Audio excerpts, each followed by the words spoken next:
Hello and welcome, ladies and gentlemen, to the 9th rendition of the GT3 League, as brought to you by UKSimRacing, hosted on iRacing, the premier sim racing platform available only on PC. It is 2023. Today is Sunday, the 8th of January, and with it, you can see in the background, we are once again roaring the score with GT3s charging around the British circuit of Silverstone Grand Prix. For as we get underway with another season of fantastic racing, the idea is to answer the ultimate question across our driver classes: who is the fastest and the king of piloting a GT3 class machine? And with 8 manufacturers being represented here, ranging all the way from Porsche through to Ford, the logic is that it's about the driver and car harmonising together over the course of 8 rounds of racing action. And who will stand tall out of them all come the conclusion? Well, we raise the curtain and begin to answer that story tonight with round number 1 here in the United Kingdom. As we get underway, of course, we're all new season and we have had some changes to the format, indeed changes to the rules and regulations, and we'll take you through all that and more in due course. But allow us to introduce the broadcast. It's being brought to you live on YouTube at the official UKSimRacing YouTube channel. If you go to youtube.com and type in UKSimRacing, you'll be able to tune in there. And of course, if you are viewing live right now, you have access to the YouTube chat. Do not be shy, feel free to say hi. Indeed, we can see a good number of you in there already. But as we do get underway, all of your racing action, of course, will be brought live throughout the entirety of the season, and it will be brought by myself. Allow me to introduce myself as your commentator and host. My name is Paul Walsh, also known as TX141 or Brit in the Spit, depending on what media you follow me on, and I'll be covering all the racing from this point forwards. But as we look forward to the season ahead, let's bring up our calendar and take you through the rounds.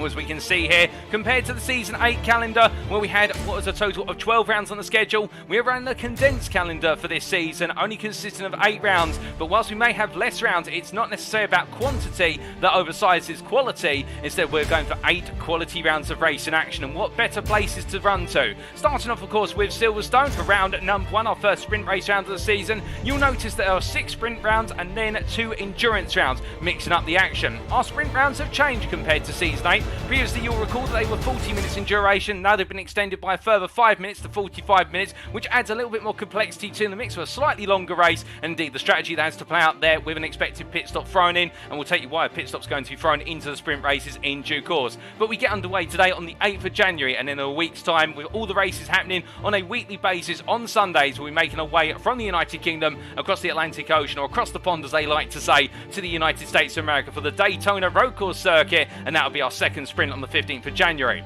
And then we'll be making our way back to continental Europe for the Italian circuit known as Monza, also known as the Temple of Speed, and that'll be on the 22nd of January. That'll be the art of the draft, there's no doubt about that. And then we'll be wrapping up the first half of the season with round number 4, presenting our first endurance round, with the endurance rounds of 1.5 hours on 90 minutes of racing action, and that'll be at the French circuit of Magny-Cours, which has recently been introduced to iRacing. And indeed, what a fantastic circuit recently introduced, and one that's much loved, whether it be in GT World Challenge or Formula 1 of old. That'll be on the 29th of January, and then we'll be taking a break week, giving our drivers an option to cool down, let the dust settle before they return on the 12th of February as we head from France to Germany for the Nürburgring Grand Prix circuit. That'll be round number 5, another sprint race round, and then we make our way down under for Australia for the circuit known formerly as Mount Panorama, but you know and love it as Bathurst, in round number 6 on the 19th of February, before we head all the way over to the South American continent for the Brazilian circuit of Interlagos in our final sprint of the season on the 26th of February, and then we bring the curtain down back in the United States of America with our second and final endurance round, and indeed our final round of the calendar in round number 8 on the 5th of March, and that'll be at the Sebring circuit. A packed calendar, and with it 8 very different circuits, and it all begins today at one circuit which perhaps needs no introduction, but we should introduce it formally. For it is the Silverstone circuit, the Grand Prix layout in particular, consisting of 18 corners, as you can see from the circuit map provided us by simracingwiki.com. Thank you to them as always for their circuit maps. This circuit, located near the village of Towcester in Northamptonshire of England and the United Kingdom, is a circuit which is considered to be what is the home of British motor racing. The 18 corners you see on the diagram here are not done justice by a diagram. They are wide, they are high speed typically, and those that are low speed are so wide there's plenty of room for overtaking. It is all about downforce. High downforce is expected to be the key factor of the day here, and the ability to run as much speed from corner to corner. Indeed, over the years in motorsport we have seen plenty of brilliant racing action, where it's been touring car taken to the national layout, all the way through to Formula 1 in more recent years, having absolutely dramatic races at the Silverstone circuit circuit. This is one which puts driver and machine to the ultimate test and really will start to separate our drivers early on in terms of who potentially is going to be one of the favourites within their respective championship class. And the key factor here with this circuit as well, alongside the downforce, is it's a confidence test as well, because our drivers make the way across the start-finish line up towards Abbey at turn number 1. A flying right-hander, many will do a brief lift-off, some will be on the brakes and some will try to do it flat out on low fuel, and as they make the way through the right-hander into farm curve at turn number 2, flat out once again before going heavy onto the brakes into the village complex at turn 3. Through the right-hander, and they'll make the way into the loop hairpin at turn number 4. We're going flat out through Aintree at turn 5 and down the Wellington Straight, where we could see some major overtaking opportunities. In the charge up towards Brooklands, they'll get back on the brakes onto turn number 6, they'll trail braking off into Luffield at turn 7, and then coming all the way through Woodcote, the original start-finish line being out of Woodcote Corner onto the Old Complex Straight, and as they make the way into turn number 9, Cops Corner, a very tricky corner where it's all about carrying as much speed in 4th or 5th gear, but also knowing when to go on the brakes in order to set yourself up for a tight apex curvature. But as they make the way out of Cops Corner, it'll be the run down towards turn number 10, we're all going through the right, left, right combination of Maggots into Beckett, so turns 11, 12 and 13, where it's an absolute serpentine moment, and the momentum of the car, indeed the weight transfer of the car, will be put to the ultimate test, and we can expect a good number of mid-engine rear-wheel drive cars to potentially snap loose through there. And as they make the way out to turn number 13, out of Beckett through Chapel at 14, it's a flat-out run all the way down the hanger straight into the braking zone for Stowe. Coming out of Stowe, they'll be making their way down the Vale and into turn 16 and 17, and then heading into Club Corner, which will be flat out at turn number 18 in race conditions, and they'll do it all again over multiple laps over the 45 minutes of racing action. Now, as for our rules, well, we can see here there's some slightly new rules, and we thought we'd bring them to you in the fact that car setup wise, this is an open setup series, but there is one limiting factor on the car. Car fuel load shall be restricted to 45% for all races, whether it be in the sprint or alternatively in the endurance rounds. They will only be able to take 45% fuel in the car to start with, and that will mean typically it will mandate at least one pit stop in each of the races, but we'll have to wait and see how many pit stops arise in the endurance rounds, but they're a little way away yet. Let's focus on the sprint today. In qualifying, all sessions will involve lone qualifying formats, and therefore this applies in both the sprint and the endurance rounds, whereby all of our drivers will have an isolated instance of the circuit with which to do the laps, and they will have 4 laps or 15 minutes in total to set their best possible time before translating over into the race. As for our sprint races, the race shall commence via double-file rolling start. There shall be no mandatory pit stop requirements, but if our drivers do need to come into the pits, then they do so of their own volition, and there are no fast repairs available to our drivers. So if they're involved in a shunt, well, unfortunately they'll be towed back to the pits, so they'll have to creep the way back into the pits and take the repair time, and the driver shall receive a drive-through penalty if they accumulate 17 or more instant points. But the key factor there, of course, no mandatory pit stop requirements. And does that beg the question whether 45% maximum fuel load will some of our drivers be able to go on a no stop in some of the sprint races, or will they need to take that pit stop, and how late in the day do they do it, and how much fuel saving do they do? Those are the critical questions which of course we saw plenty of times arise in season 8. Enough rules and regulations. I know what you're all here for. You're here for the racing action. And as we return to our live pictures here, let's take you through our schedule for tonight. Times in Greenwich Mean Time, that's GMT, or Universal Coordinated Time, UTC. In just under 8 minutes time, we'll be heading into our qualifying session, our first qualifying session of the season, where we'll get to see all of our drivers absolutely unleash hell with regards to the engines, the performance. They'll have the cars in the lightest possible configuration in order to be able to fly high and qualify well, and that will run for 15 minutes over the 4 laps each of our drivers are allotted, and then we'll go straight into our sprint race at approximately 8:15 this evening. 45 minutes of racing action, and who will emerge from here being some of the drivers who steal the spotlight and become our early favourites, or will we see some intense rivalries ignite? We'll have to wait and find out. But indeed, a fantastic circuit, the Silverstone circuit, a staple of so many motorsporting calendars, and it's wonderful that it's made its way onto the calendar for season 9. But as our drivers make their way around in the background, we do look to our fastest driver currently making his way on around there through the Maggots into Beckett's complex, and that is Damien Lovett here, the Symphony Esports, a black driver in the Audi R8 LMS GT3. And you may have noticed there on the timing tower that our drivers do have a number of colorations assigned to them with regards to whether they're yellow, blue or green. Well, let's help simplify that for you on the standings there and give you an idea of how they break up into classes. And you can see here we have 3 classes for this season. For those of you tuned in last season, we had 4 classes, which were platinum, gold, silver and bronze. We've decided to merge our classes together, and now we have 3 classes. The elites, which are the fastest of our drivers anticipated in all of the rounds, and they will be at the very top in terms of lap time we're expecting.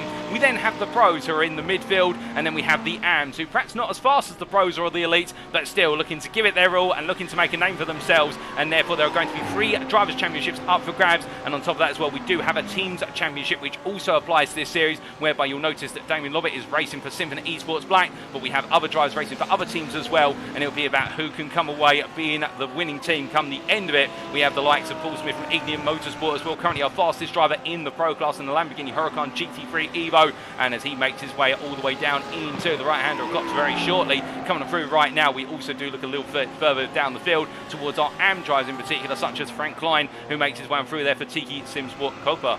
But as he comes roaring on from, making his way up towards Maggots into Beckett's now in the BMW M4 GT3, the American driver here currently P8 within the AM class. We do bring our standings back together to show you the overall classification at the moment with regards to all of our drivers, and I can tell you that right now we have a grand total of what is 55 drivers in attendance and a couple more to join. And as we get ready to go into qualifying, we do say hello to Martin Tilling there in the YouTube chat. Good evening to you, Martin. Good evening to you at BRM Sim Racing as well. Looking forward to watching the race, the great commentary. And hello Billy Bob. It's great to have you with us, Billy Bob, as well.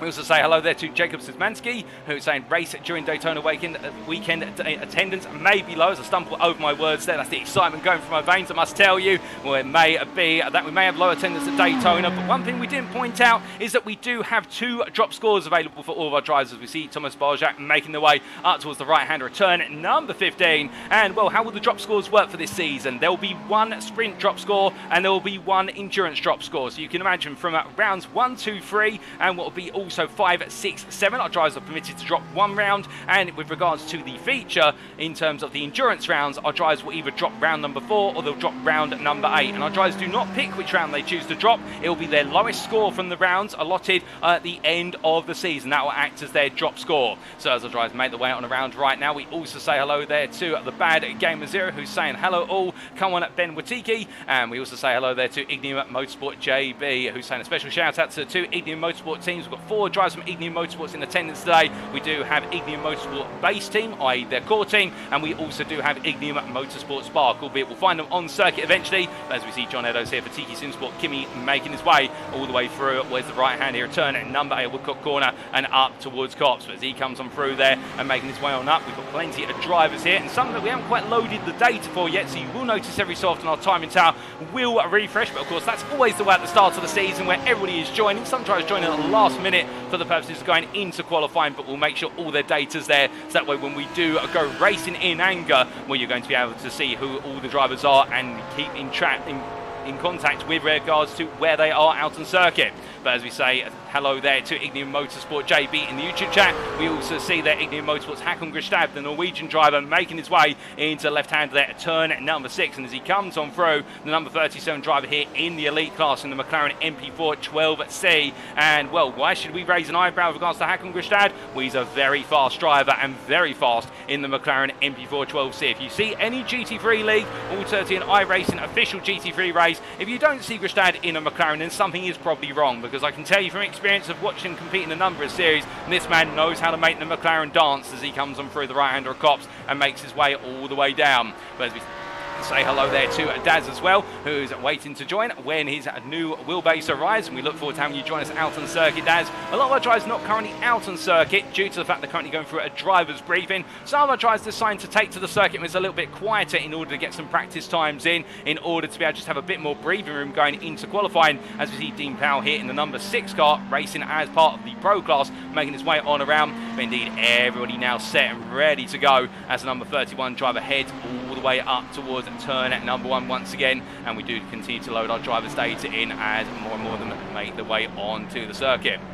As they get ready to go, who are we expecting to potentially be the favourites here? What car should we really say? What manufacturer are we expecting to be the favourite here? Well, based on the initial testing of the balance performance that really recently was adjusted within iRacing, and many of you will recall, of course, that in Season 8 it was the story of the Porsche 911 GT3R, which was absolutely dominant in most regards and never seemed to have a weak spot unless it was the driver getting it wrong with regards to the momentum change of the car and that weight transfer. Well, we can tell you that era of the Porsche being dominant has subsided, and now it does seem to be there's a greater balance across the different cars available in the GT3 class, ranging all the way from the Ferrari 488 GT3 Evo, which you see Powell running on around, to the Audis, the Lamborghinis, the BMWs, the Mercedes, and everything in between. But there are a couple of cars that seem to be rising to the very top, and that is the Audi R8 that does seem to be right up there on the top threshold. But also keep your eyes out for the Lamborghini and also the McLaren. Those two manufacturers also seem to be very strong at the moment with regards to the current balance of performance, the McLaren seems to be the #1 car.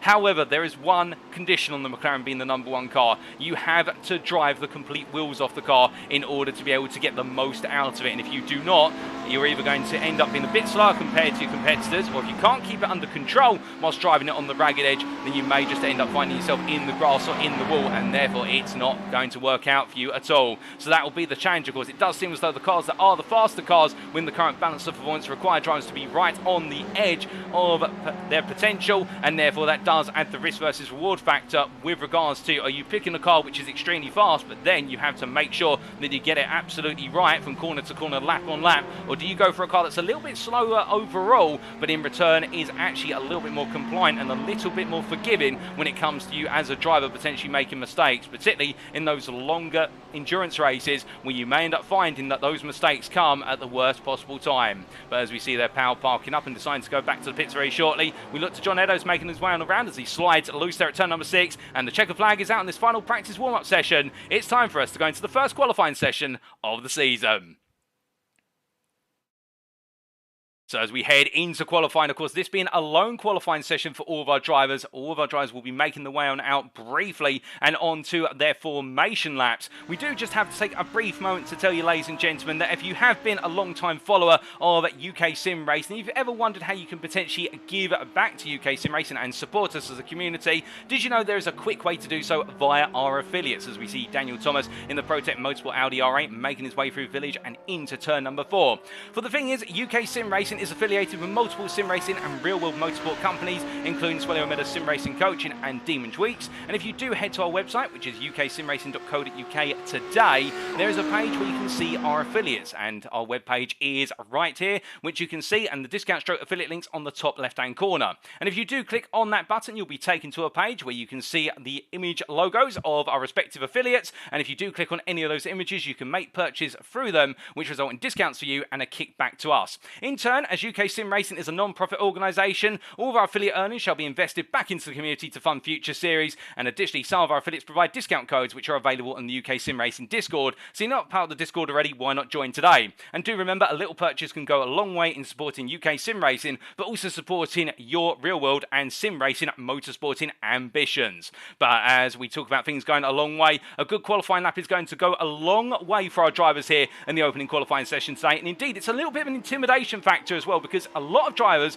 participating in this season do not know one another. Indeed, we've got a lot of old returnees and favourites, including the likes of Casper Brotner, as we see him making his way on through ProTech Motorsport, Lamborghini Huracan GT3 Evo coming out of Cops. But as he comes roaring on down here, he won't know the likes potentially of, say, Dion Wren, for example, or other drivers including Michael Warrington, who we see here making his way through Maggots into Beckett. And with that unknown, of course, means that a lot of our drivers right now will be trying to get a feel for who's fast, who's perhaps a little bit faster in the race compared to qualifying, who's got the balance, who's perhaps a bit more aggressive under overtaking, who's a bit more compliant under overtaking, and everything in between. And that does add to that complexity, of course, in terms of when you're seeing all new fresh faces, who are the ones you're going to have to watch out for, and who are the ones you can perhaps trust a little bit more from the outset. Not to say, of course, any of our drivers are untrustworthy, but there's always that factor in your mind. I can tell you, as a sim racer myself, when I go into a new league, if I don't know all the names racing in it, I do raise an eyebrow at everyone for the simple reason, what they're going to be like in qualifying, what they're going to be like in the race. Well, let's see what they're going to be like in qualifying, and let's ride on board here with our Ferrari driver Michael Warrington as he takes us around for his first flying lap of the season.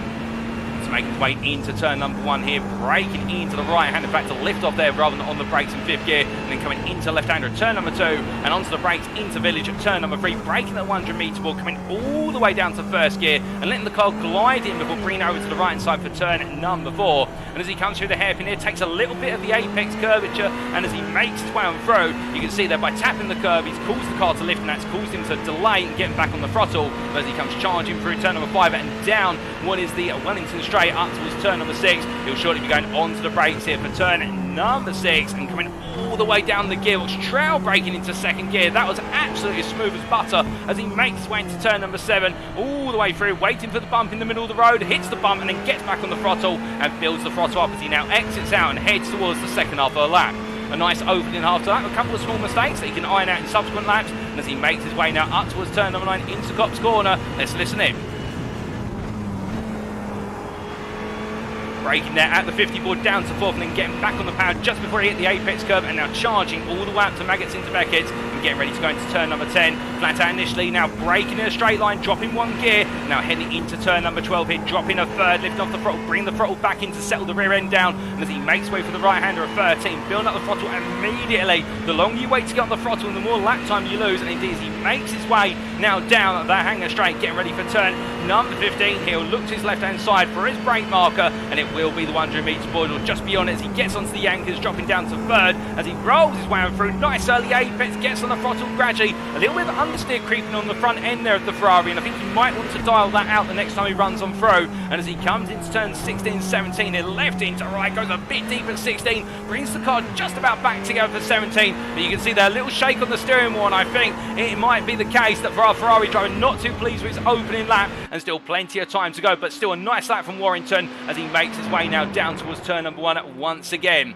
But as he comes rolling on through, of course, we start to see our first set of lap times come onto the timing tower, and well, as we said earlier, we can represent the overall and also the class standings. We'll keep the overall standings right now with regards to qualifying, but when we do go into the race, we'll give you a view of those class standings as well. But we can see here Daniel Thomas, the first driver of them all to be right at the top of the timing tower, albeit not everybody set a lap so far, with only 25 drivers currently putting a time on the board, but he's the fastest of everybody and also of the elites as he makes his way on through onto this second lap right now, heading up towards Cops already in the Audi R8. And the Audi, a very strong car in terms of a number of factors, and the key things about the Audi, firstly, mid-engine rear-wheel drive placement means it's a very strong car with regards to direction change, with the weight being localised behind the driver rather in front of the driver. The Mercedes and the BMW, for example, being front-engine rear-wheel drive, the Audi mid-engine rear-wheel drive, and therefore when you've got that weight towards the rear, when you go through these serpentine sequences and Maggots into Beckett, it gives you that greater potential to be able to drive the car on through, but it also means the car's a little bit less stable, and that's where the open setup comes into effect, because you as a driver make the setup work for you. But also the Audi strong on the acceleration, all the way up to and including 5th gear, does power on through. It lacks a little bit in the top end, but still absolutely flies up through the gears. And last but not least, a reasonable pair of brakes on that Audi. It does make it work, and right now Thomas the fastest of everybody as he makes his way on down. But as he comes down into turn number 16, we say hello there in the YouTube chat to none other than Season 8 overall and Platinum champion of Jonathan Hitchin. I hope you're doing that well, John. And well, as we see you there in the chat, and we do see Thomas parking it up, of course, Hitchin not returning for this season, so it does mean we will have a new name etched into the Hall of Fame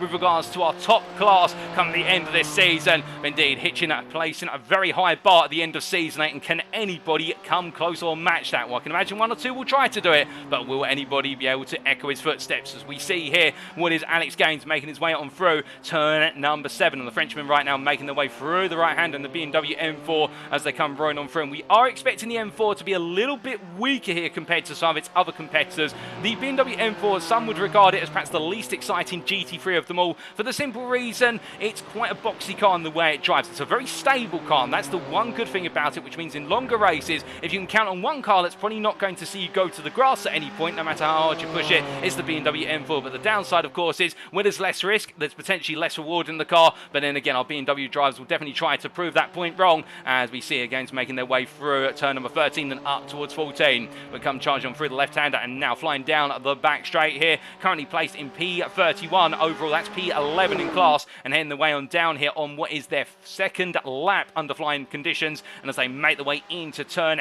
number 15 right now, you can see hooking up very nicely there from the exterior cameras, bringing the car nicely through the rotation point and heading up towards turn 16 and 17, getting back onto the brakes very shortly. We're looking very mean with that, of course, controversial grille of the M4. Some love it, some hate it. Personally, I must admit I'm a bit of a fan of it. Do let us know what you think of the rather big grille on the M4. But as he makes his way out of turn number 18, what's it going to be here for Gaines? He comes across the line. Well, it's going to be an improvement to P25 of 59.604, but the fastest driver right now in what is the Pro class is Paul Smith, who makes the way back out the pit lane here with 2 more flying laps to go for them, and with just under 7 minutes left. And the Ignium Motorsport driver in the number 69 car right now setting the timing tower alight, and I can tell you by a considerable margin right now, P6 overall. And the next Pro driver, the next blue driver in the block on the time tower is Peter Cox, who currently is 4/10 off of his rival. And I think Paul Smith definitely setting the bar high in the Lamborghini Huracan and really trying to make a point here, which he could be the early championship contender in the pro category. But of course, we can't write anything off. And with one driver right now in the AM category, who in the Lamborghini as well is trying to set the timing screens on fire, and he's just done so with 59.619 going P26 overall as he gets it wrong. Coming through turn number 2, the car snapping on him there is Darren Sharples. But you'll remember, Darren Sharples, one of the belligerents who tried to take home what was the bronze championship in Season 8 to lose out to Mark Johnson. Mark Johnson also competing in the AM class once again. And as we see Mark Johnson making his way on through, I think Sharples this season going for gold in his respective class. And of course, it came down to fine margins in the end. But between was James Connolly, Mark Johnson, Daniel Payes, and also Darren Sharples. And Sharples really trying to put the hammer down early on in his campaign in this qualifying session. But of course, it's just one lap that determines where you are on the grid. It doesn't determine where you're going to finish the race necessarily. If it were a much tighter circuit, then you would imagine it would have a huge factor. But around here, given the width of the circuit, you can see that from our cameras, it's going to be plenty of opportunities to overtake and potential moments for slipstream battling down the major straights, including Wellington and Hangar, and that is where all the fighting will come. But speaking of fighting and speaking of finding time, well, right now, Sean Valandia might be trying to look for a little bit more time in the Evening Motorsport McLaren as they make the way on through and up towards Copse Corner very shortly. Currently down in P25, the elite driver not having a qualifying session to be too pleased with right now, albeit to be fair, perhaps find a little bit of momentum as we see the flames that are spitting out the rear of the McLaren, and as he makes his way through Copse, I think hoping there's a bit more time in the car. But to keep an eye on times, of course, when we say that he's down in P26, that doesn't sound great when you consider that's P17 in the elite class, and then you've got your next elite driver further up in P20, Asai Anthony. But let's also put a key point here that needs to keep it in perspective, and that is that you have from your pole sitter right now of Daniel Thompson 58.202 all the way down to P18's what is Scott there, and that is Nathan Scott in particular. You have got a gap of only 1.1 seconds between 18 drivers here on this grid right now. That is how close qualifying is at the Silverstone circuit, and this is not an easy circuit to now a good lap at. You have got to be absolutely on point. And speaking of a car that's absolutely on point right now, it's being piloted by none other than Austin William Campbell, and it is the Ford GT, which you can see here. He's decided to shock everyone by going for the car that we widely regard as the unicorn in GT3, because you rarely see it, but when you see it out of the circuit, you can't help but smile as you hear the roar of the Ford as it makes its way on around. And Austin William Campbell here doing a little bit of side-to-side shaking, I think trying to get some sidewall tyre temperature in, where he goes on to one more lap as he brakes there quite deep into Copse Corner, bringing the car together. But the thing is, he has gone for the Ford GT, and can he make it work? That'll be the big challenge. The Symphony Esports driver makes his way there through Maggots into Beckett, and well, this car is heavy. It is a lug through the corners in terms of steering, but he gets it wrong there into 13. The car goes around, but thankfully he gets it stopped on the runoff area. But for the 555 driver there, that might just be his lot with regards to he's only got 3.5 minutes to go. Well, he's currently P9 over on P18 class, and he might just find a bit more time if he hurries out the pits, or will he decide that's enough, as a lot of our drivers are coming towards the end of their qualifying sessions now in terms of the number of laps they've got available, as we do see Daniel Thomas making his way on what is his final flying lap here, heading on down towards turn number 6. He is still your provisional pole sitter by 2/10 over Josh Fletcher, who also in the Audi is really leading the charge after him, because he's then got Danny Lee, or Daniel Lee as he's known formerly, in P3, only what is 400ths off. It is close at the top end when you look from P2 downwards, but Thomas right now, those 2/10s seem to be unobtainable for everybody else unless somebody can find some magic out there. But Thomas, as he makes his way on around, and to keep in mind, he has just gone purple in Sector 4. He is flying, and when we talk about sectors here, of course, broken up into sub-sectors on iRacing compared to your traditional 3-sector layout that you would see in Formula 1. And as Thomas makes his way on through here, Maggots into Beckett's now into Sector 4. This is where he's the strongest of everybody by a margin of at least a 10th, but he decides to back out, and Damien Lobbit jumps up into P2 here, and as he comes on through, well, he's going to stop there because that is his final flying. That's a 58.28. We've got a couple of drivers still on flying laps, including Joshua Pratt as he comes on down and around to complete his final lap of the day. And what's it going to be? I don't think it's an improvement. No, it's not. Can anybody else find the time? Well, Cy Anthony out there at the moment, currently P21, and it's not working out for Cy Anthony, it would seem, in this qualifying session. But to be fair, the Ferrari more of a race pace car rather than a qualifying car from what we've seen. But as he comes all the way down, we look a bit further down the order, we can see some requests there with so many drivers in attendance. contenders as Cy Anthony comes through. James Conley is on the process to improve. In fact, James Conley has improved to P45. The Cy Anthony coming across the timeline there, just going off screen, jumps up to P13. Meanwhile, Conley comes on through. In fact, he's got one more lap to go, and James Conley's just moved to P45, P10. But as we can see, CR drivers make their way on around. Well, we do have a couple of others who've still yet to finish, including, well, I believe Ben Watkinson has finished his qualifying session. We also do have what is Cameron Hawes making his way on around. He yet to put a time on the board. Last place driver at the moment in terms of drivers who put laps in is Ben Watkinson, P54. But of course, we have Cameron Hawes who's yet to put a time in. Where will he score on the board as he makes his way through 16 17 in the 222 machine? Will come in on around, making his way through. And a very late sign up to the series from Cameron Hawes, literally signed up on the day. And as he comes out the final corner, he's got no time so far, and that was his final flying lap, and he jumps all the way up into P37, does the elite driver, but he does not find a way into the top 30. We still do have Simon Hartley, but Hartley's coming on in, and that is qualifying complete, I do believe. We've only got one more driver out there in the form of Peter Cox, but let's just show you the class standings, so who's the fastest in each class, and we can see there that Daniel Thomas is your overall and your elite pole sitter on a 58.202 by 0.08 of a second over Damien Lovett. In the pro class, it is Paul Smith with a 58.610, who is able to get one step ahead of Peter Cox. And Peter Cox right now not an improving lap so far. His first all subsector's not improving, so I think this may be a bridge too far for him, but P2 in class is still highly respectable. And it is Darren Sharples who is the fastest of the AMs by only 0.04 over Warrington. But that is qualifying complete, ladies and gentlemen. It is now time for us to go racing. So let's take you through the grid as they line up for race number 1 of 8. And they line up as follows. Daniel Thomas takes the front row of the grid for ProTech Motorsport, indeed the opening pole position overall and in the elite class, joined by Damien Lovett there in P2. Behind the ProTech Motorsport and Symphony Esports black pair will be the pairing of Josh Fletcher and Danny Lee, the two privateers. They line up together on the second row, with then Hakon Gustad and Joe Newman line up together on row number 3. The Ignium Motorsport driver just pipping Newman to P5 by 0.5 tenth.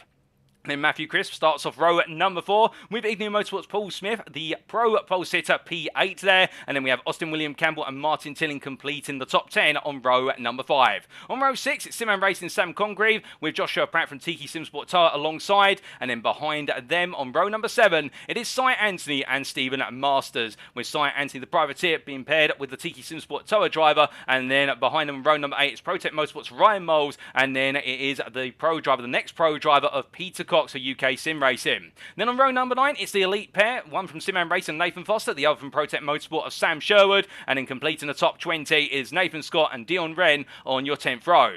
Then it's Jeff Griffiths and Sean Ablandia on row at number 11, the privateer just pipping the Tiki Simsport Kimi driver there to P21, with Mark Collicott and Dean Powell, the two privateers, line up on row at number 12. Behind them, we have the pairing on row number 13 of Joel Amos from Symphony Esports White and Edward Knight from Ignium Motorsport Spark, with John Eddowes and Alex Gaines on the 14th row, the Tiki Simsport Kimi driver having a difficult qualifying session but looking to go stronger in the race. Alex Hill from Tiki Simsport lines up P29, out of position compared to his elite peers, with Darren Sharples, your AM pole sitter, P30 there, and then Daniel Merchant and Jaco Boschoff behind P31, P32.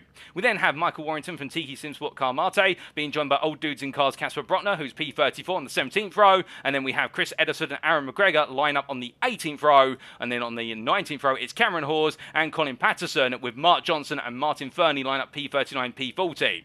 P41, P42, Frank Leiner and David Larson, with AJ Garcia and Daniel Page on the 22nd row as the field continues to wait to get away. The front of the field has pulled away, we should point out, but everyone else still waiting. And it's Brock Freight and James Conley on Wes row at number 23, with Tom Fine and Adrian Kokulis behind. And then as we continue to make our way to the very end of the grid, it's Matt Maddox and Jack Bullen who complete the top 50, with Simon Hartley and Richard Curie P51, P52, Thomas Barzak and Eden Frizina line up P53, P54, and last but not least, Ben Watkinson lines up P55. But as the grid make the way to the final corner, it's time for us to go racing, and the leader pulls away here as it's lights out and away we go. And Daniel Thomas gets a flying start as he makes his way into turn number 1, but immediately behind it is Fletcher versus Lovett as they come charging into turn number 2. And it looks like Fletcher having to back out there on the inside inside to outside line as they come under braking. Meanwhile, as they make the way on through, we do have some other drivers who are battling a little bit further back, including Sam Congreve, who's trying to squeeze his way further up the order as he makes his way into turn number 4 here on the inside of where it's Paul Smith as he gets the elbow out there on Paul Smith and tries to get past the pro driver, but further down, still making their way into the village complex. You can see here Jakob Boshoff running P12 in his respective cars as he makes his way on through what is P31 as he comes charging on through turn number 5 right now. He has got behind him Casper Grant and Michael Warrington as they make the way all the way down the Wellington Straight for the first time of asking, but coming on through even further back, the rear of the field now coming on through. We have Simon Hartley battling there with what is Ben Watkinson, and he's got ahead of the BMW driver trying to chase after Thomas Barjac, but meanwhile we look all the way at the front of the field and we can see here it is a three-way fight on the run to Cops as we've got 3 wide there of Paul Smith on the inside, the pro driver on the inside of the elite and getting in ahead of Austin William Campbell as they come charging through the right-hander and up towards Maggots into Beckett.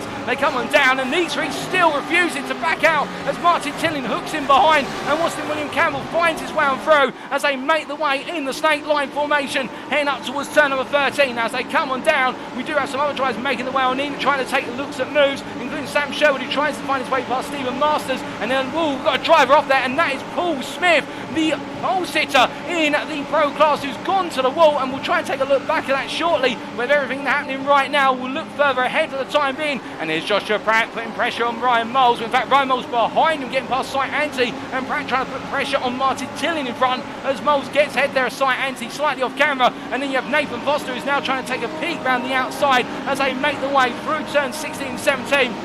He can't find it as they make the way down in towards turn number 18 once again, but as they come charging on through at turn number 18 right now and make the way up towards another lap with only 2 minutes to complete and still 43 to go. Of course, plenty of time to score. Already some drivers making some big moves up through the field, including Sam Congreve, who despite qualifying down in P11 has found his way 3 places up the field already overall and 2 places up in class in the elite class up to P8 as he makes his way around through turn number 4 once again as he comes charging on down the round of that up towards where's the Wellington Straight here, now falling into a bit of a line of stern formation as meanwhile further behind Ryan Moles now trying to get onto the back of Joshua Pratt and trying to find another move, and of course we do know Ryan Moles very fast in the Audi R8 in the race conditions, just absolutely finds the time out of nowhere as he makes his way into left-hander at turn number 6. We can see they're going to pit deep. That's Pratt, and Moles gets the move done there with Joshua Pratt getting it wrong under braking, and Moles continues further up the field for Protect Motorsport. But meanwhile it's not just the day of the elites battling as they come through,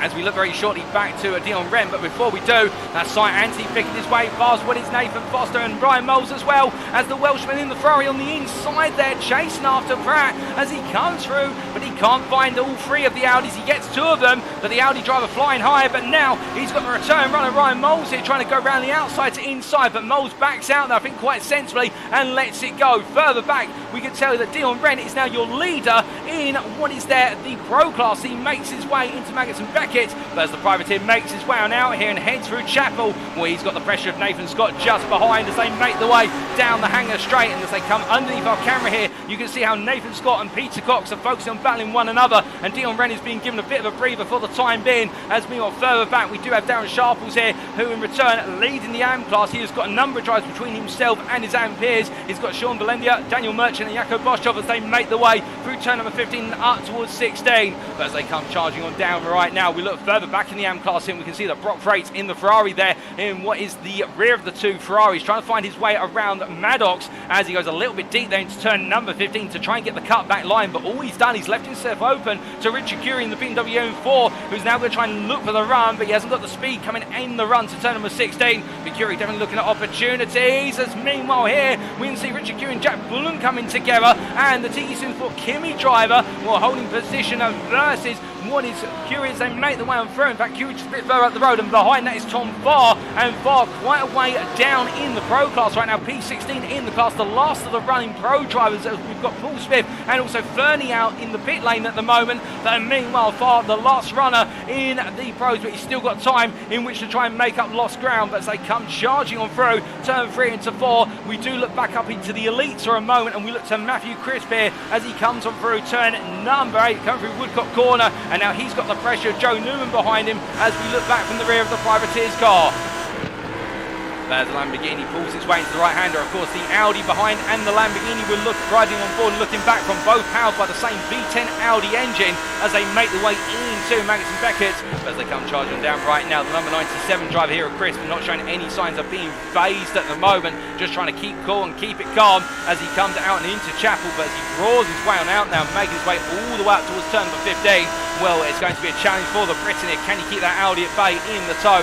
I get the feeling he will this time around, as meanwhile, a bit further back, Ryan Moles picking his way on past Cy Anthony, who's had a poor run coming into the run on the hanger straight, and you can see there Cy Anthony defends the inside but backing out, and I wonder if there's a slowdown being applied there, as meanwhile Sam Sherwood at the back of this elite run, the top 15, all elite drivers right now in terms of class, and as they make the way down towards turn number 16, you can see that Dion Wren has been passed by Nathan Scott for the lead of the Pro class, as now the number 13 driver holds position as he makes his way into turn number 16, 17 and 18, and comes roaring onto the start finish straight shortly, but still as he comes on through here, now he'll close up to the back of what is the elite group, and would he find himself being concertinaed a little bit further backwards towards Wren once again, with Peter Cox only a further 4 tenths behind the pair as they make their way onto their third racing lap.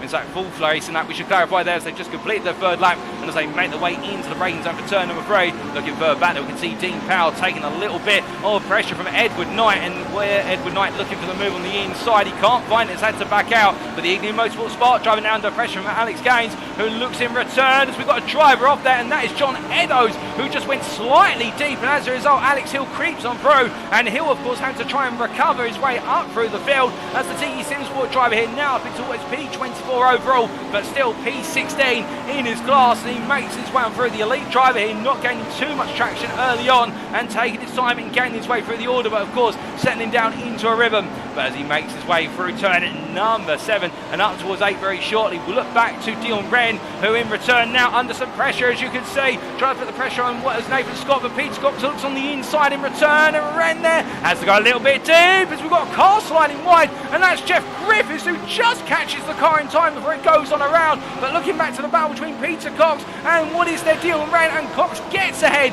in the run into turn number 10, and as they make the way on through, well, it was very close, but Peter Cox finds a way through, and now it's right behind Nathan Scott, but Dion Wren will try to come back at him as they make the way down the hanger straight once again. As they come roaring on down, this time of course everybody in the tow, and that neutralises the ability for anybody to be able to gain time on one another to an extent, and I think now Wren just having to wait his turn, as meanwhile Joe Amos behind looking for the move on what is Edward Knight, and he's got the pressure as well of Alex Hill behind, but gets up the inside, a little bit of a love tap there between the two drivers as they make the way down towards turn number 16. They're still side by side, and there's Hill on the inside, but he backs out immediately, knowing the free wide. It's going to be tantamount to disaster in the run into turn number 16, because there's space for 2, but 3's pushing your luck, and as they make the way through turn number 18, we look back up to Stephen Masters here, who's falling backwards through into the pros, as meanwhile we do have the pro drivers trying to pick the way on through, including Alex Gaines, who goes up the inside, but it's all kicking off here in the midfield in the run to be inside the top 20. As you can see, Edward Knight right now has the unlovable task going to fend off a whole roster of pros behind him, Ian Pro himself in P6, and that is Joe Amos and Alex Hill. Hill, the elite driver, is trying to come through all the pros, but Knight, as we look back from the gearbox, well, here you go, ladies and gentlemen, you can see that almost all 2 by 2 as they make the way downwards the one into the straight, albeit now slightly smaller in the picture off in the distance, but close for a time, and as they make the way down, well, here is John Eddowes in the BMW on the inside for TeSimSport Kimi, attacking what is their Daniel Merchant and getting the move done for P8 in the Pro class. He moves up to P23 overall,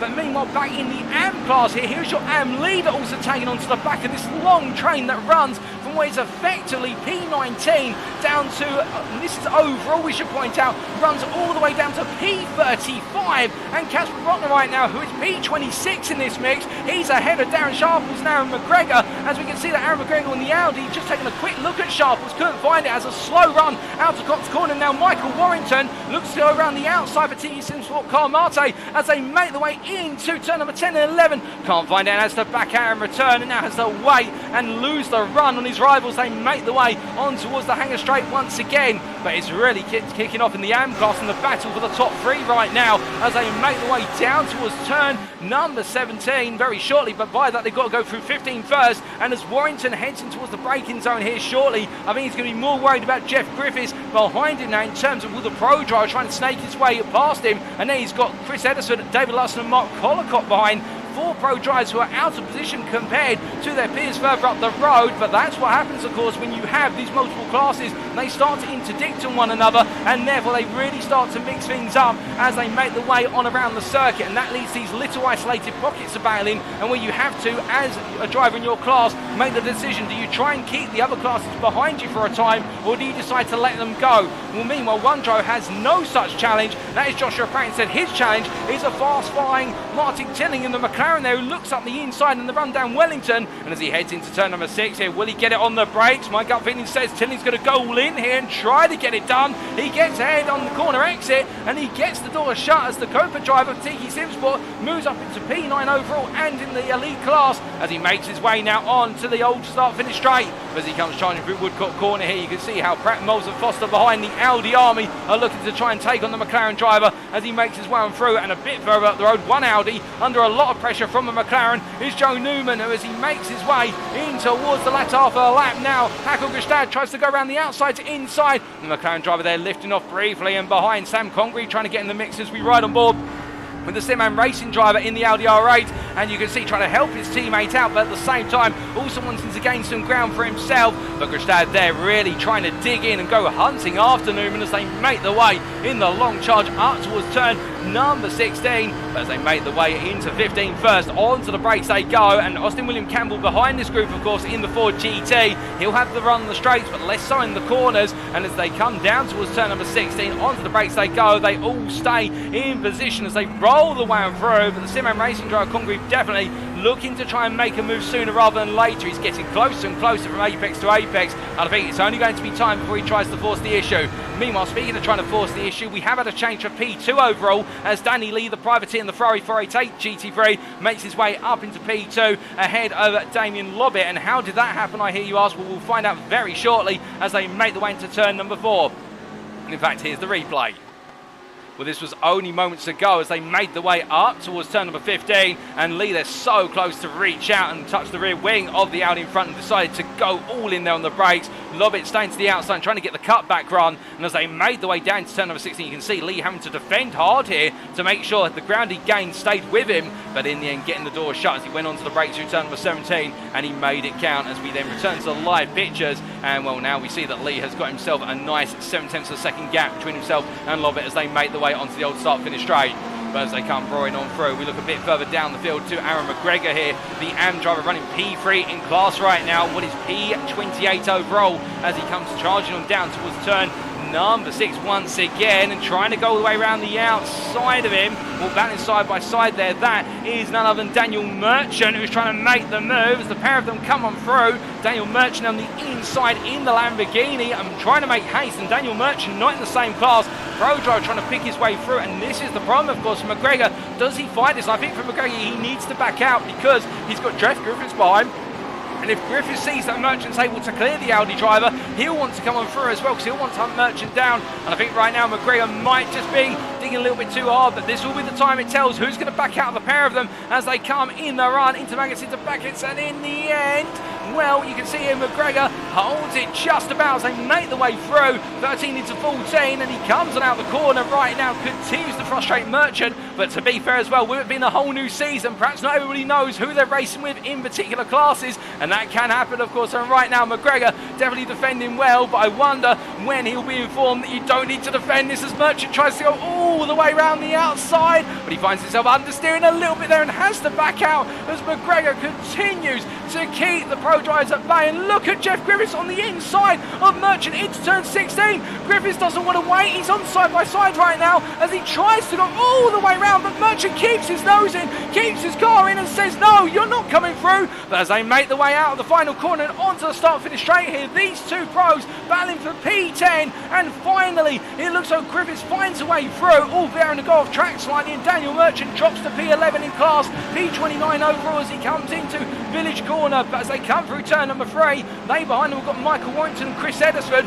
It's Warrington who's the AM, Ederson who is the pro, and they both want to go at this as well as they make their way on through and up towards the first straight. But as they come charging on around, we look from them to Edward Knight, who's running a bit further up the road in P29, P19 we should say, and he's P6 in the pro class as he makes his way into turn number 7. And as he comes around through the right-hander, well, right now I think Knight having to work for Ignium Motorsport Spark with his fellow Ignium Motorsport driver behind him, Sean Belandia, and the elite driver behind in the McLaren almost losing the rear. They're coming out of turn number 7, and as they make the way on towards turn number 9, it is a bit of a challenge as they make the way through the right-hander of Cox Corner. I think right now Belandia might be trying to fuel save as much as possible and gain ground as they roll their way in towards the strategy window of this race. And as we said earlier, we are expecting potentially one pit stop for each of our drivers here. Given the fuel tanks they start on, it might be close on fuel. Anybody who can go without coming to the pits, of course, will gain a lot of time on the circuit, but how much do they lose in practice in terms of fuel saving? Well, meanwhile, a bit further back here, making their way in the run,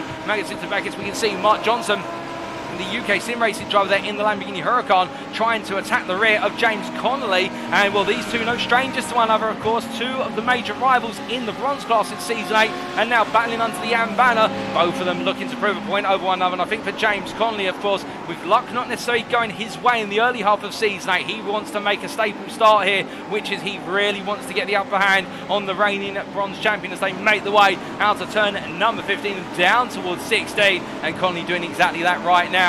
But as they make the way into left, into right, of course, just ahead of them is also a good friend and rival of them is Daniel Pace at Old Dooton Cars. And of course, these guys all know one another as they make the way through turn number 18 and on to the next lap. With 16 minutes complete, we've still got just under half an hour of racing to go here. And I think right now the intensity's been high, but it's only going to get higher. I think some drivers are now trying to focus a little bit more on longevity in the race. But meanwhile, as you can see there, Johnson sliding his way through turn number 2.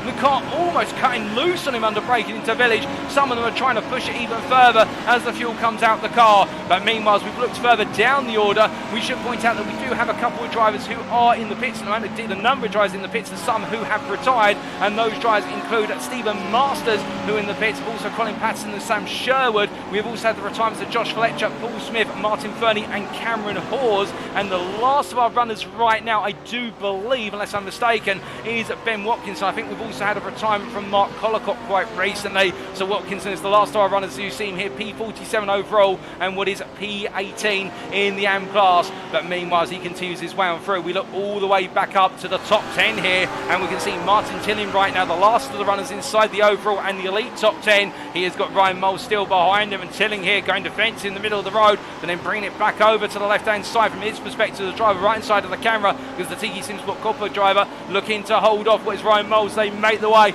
in towards 16, onto the brakes they go, but Moles gets ahead and Tilling there backs out. And I think Tilling deciding, you know what, it's better to be smart and strategy rather than battle too hard here, because behind him is Nathan Foster, and Cy Anthony's only a further 3 seconds back, and both Foster and Anthony will both be looking for positions, there's no doubt about it.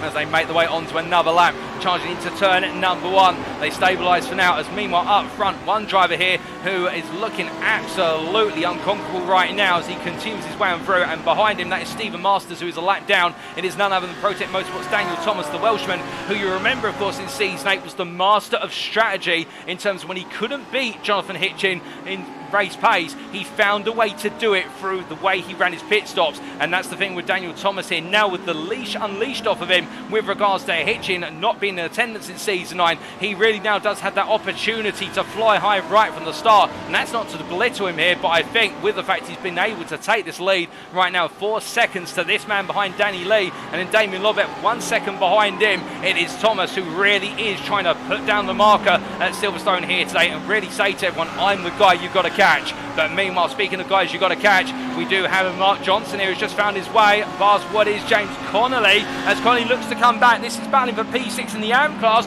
Connolly taking a look back up the inside. It's going to be close on the brakes, and Johnson now. I don't know if he knows how much he almost took the nose of Ferrari with him, but still Johnson cutting it close. And I think James Conley in the number 46 car might be saying under his breath there, do you mind? I've almost just lost the nose of a Ferrari. But as they make the way out of turn number 7 up towards 8, Conley trying to go as late as possible, and that is testament to the pair of them with regards to Mark Johnson knowing in response how deep he can go and how soon he can come across the nose of Conley as they make the way through what is the right-hander of Cobbs, and as they make the way onwards out to the second half of the lap. David Larson, your pro driver here, and of course one of your high-running silver drivers in Season 8. Right now the Civic Esports white driver, long way out of position, P13 in class, and looking to try and pick up the pieces and gain more places, P35 overall, as he tries to cut his way between the AM drivers, and Tom Farr a bit further back also trying to do the same here as he runs in P14 in class and in P38 overall as he makes his way on out there, the privateer, and he's battling with Matt Maddox ahead of him and Richard Curie behind, the two AM drivers there, both in the yellow machines, the Ferrari and the BMW that sandwich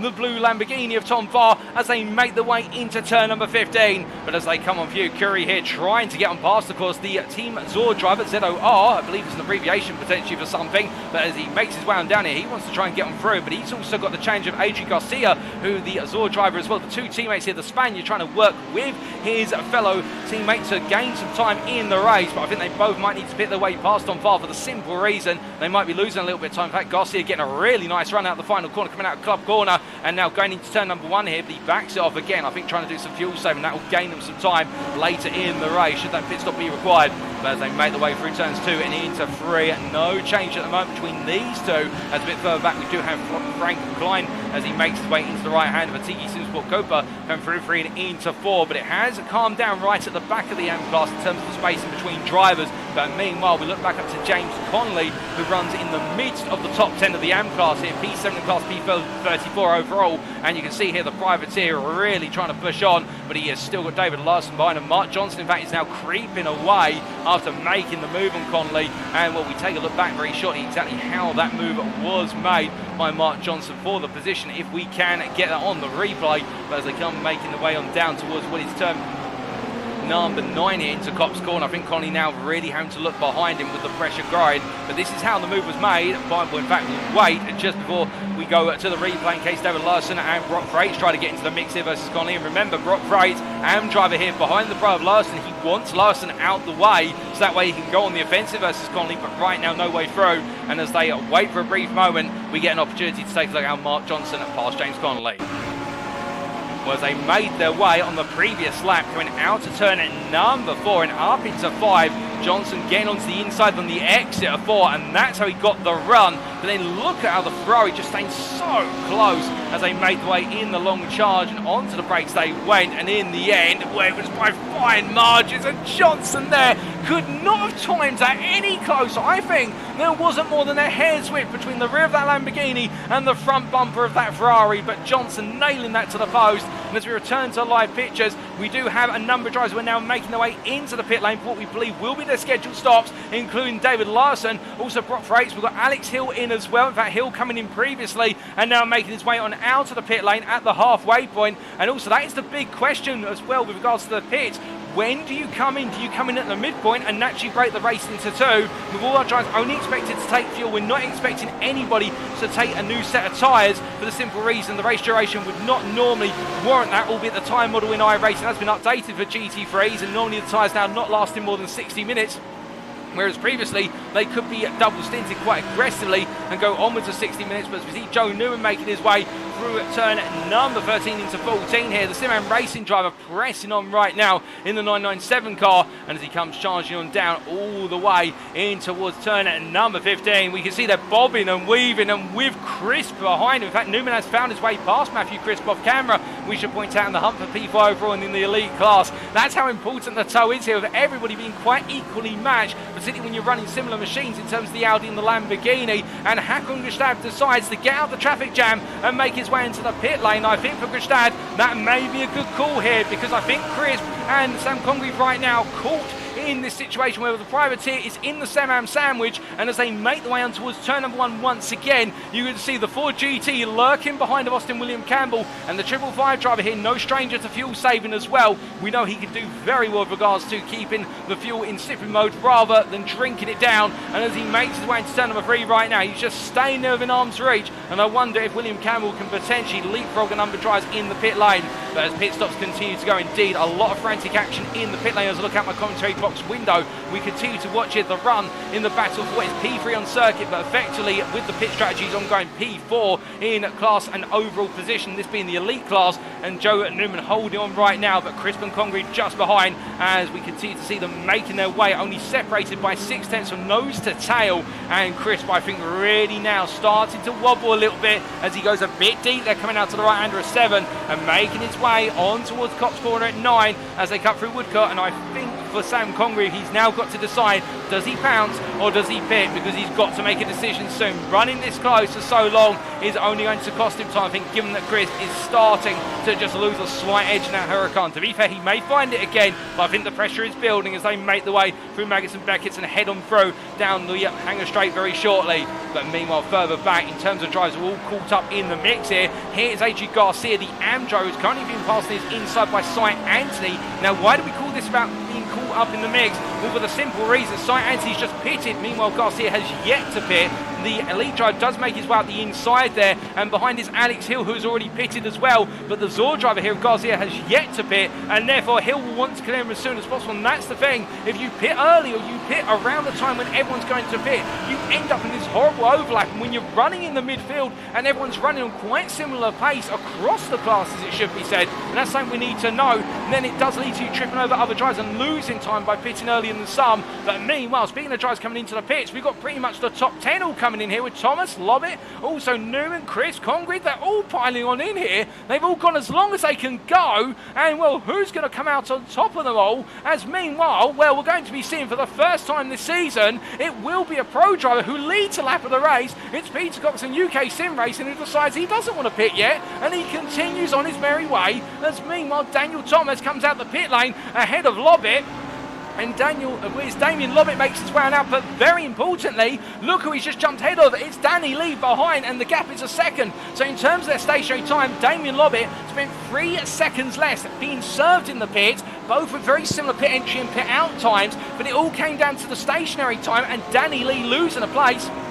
As meanwhile, Matthew Crisp has jumped ahead of Joe Newman in the elite class. So the strategy has played out for Crisp and it's played out for Lobbit. But as you can see there, off in the distant camera, as we briefly cut around the camera to Crisp once again, Damien Lobbit immediately pulling off the racing line down the Wellington Straight to make sure that Danny Lee couldn't get the tow. And as they make the way on through right now, well, we do look to Hakon Gestad. Meanwhile, as we see here, the Motorsport driver from Norway looking to try to go hunting after Austin William Campbell, who's jumped ahead of him in the pits as well. So Austin William Campbell, with some fuel saving, has played the strategy right, and now he has got the Evening Motorsport McLaren hounding him. But the thing is, of course, that McLaren, it's incredibly fast through the corners, but the one thing it lacks is top end. Meanwhile, what's the Ford GT got by comparison? It lacks it in the corners, but when you've got that bulk of the Ford GT, that American muscle punching down the straight, does it matter if he can keep his rival at bay from corner to corner and then just separate on the straightaway? So they make the way down towards turn number 13 and 14 very quickly. But look at Verstappen just literally closing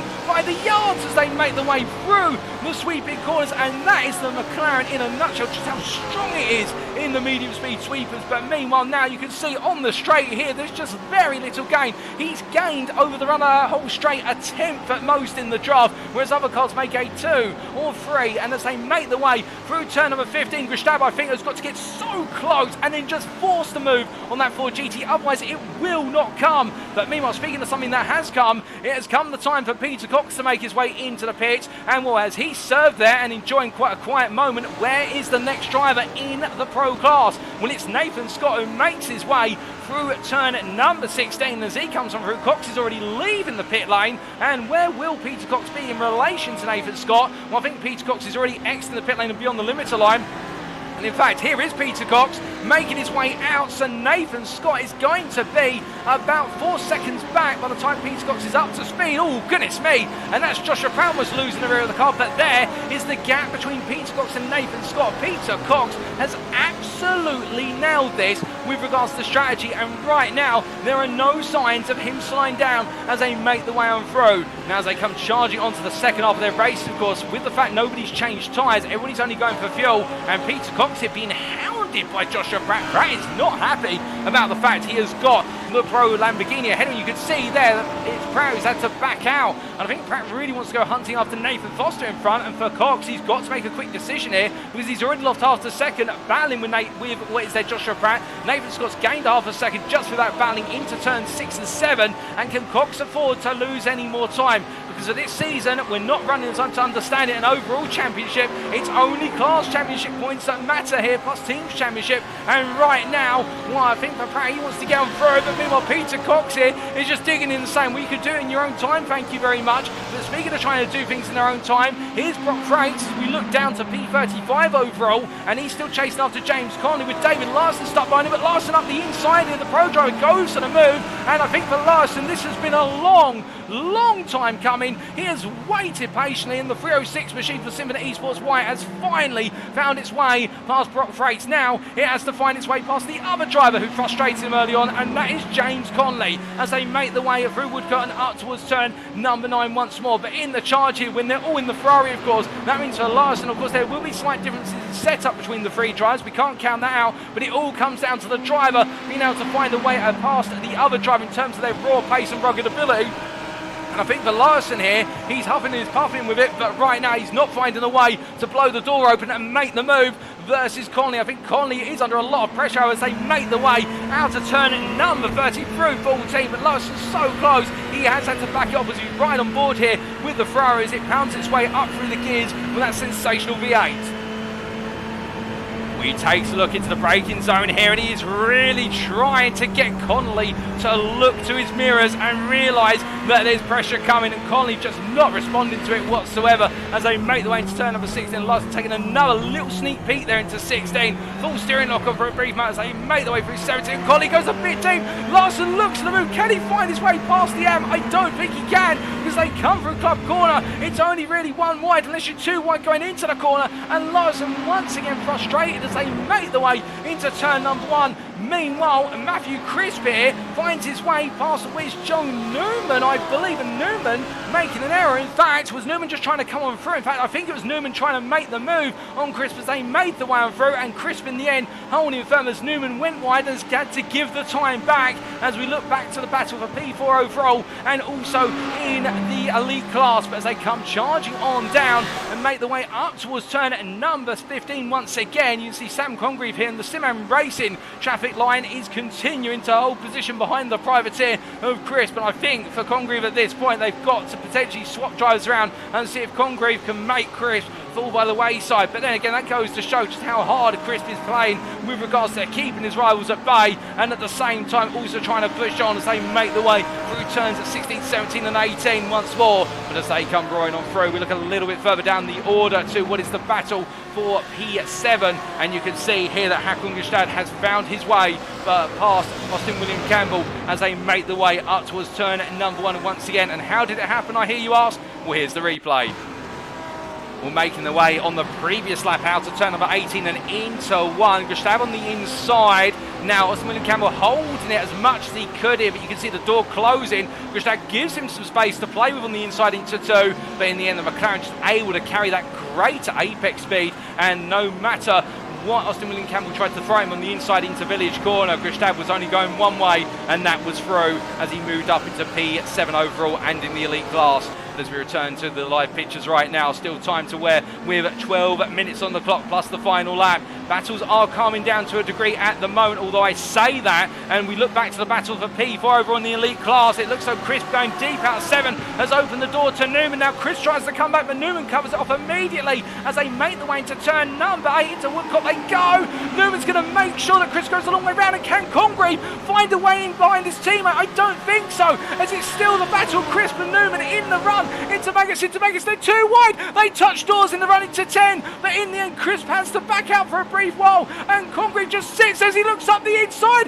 He goes all for it, but now it's going to be Audi on Audi as there's a brief tap there as Chris taps the door of Congreve. Congreve flashing his lights, not too pleased with that, and as they make the way down towards turn number 15, well, I don't think there was anything meant in terms of malice behind it, but I think it's the briefest of touches on Congreve there when they're running at such speed. The car almost snapping loose, but he tried so hard to make it work, but look behind and you'll see Hakugelstad right now, who has caught up to this rapidly as they make the way through 16 to 17. And I think for Congreve, he's got to get through soon, because otherwise Gustaf's going to start picking on him and start to find a way on through as they make the way through turn number 1 very shortly. Be right on board with the GT3 Audi R8 driver, but right now Congreve, you'd have to imagine, is in the worst place possible. He's got a driver in front of him, he's done everything he can to try and find a way. Everybody goes all in on the brakes, he goes all the way into the apex. Crisp sees him coming and he runs him as tight as possible as Congreve, but Crisp holds the inside line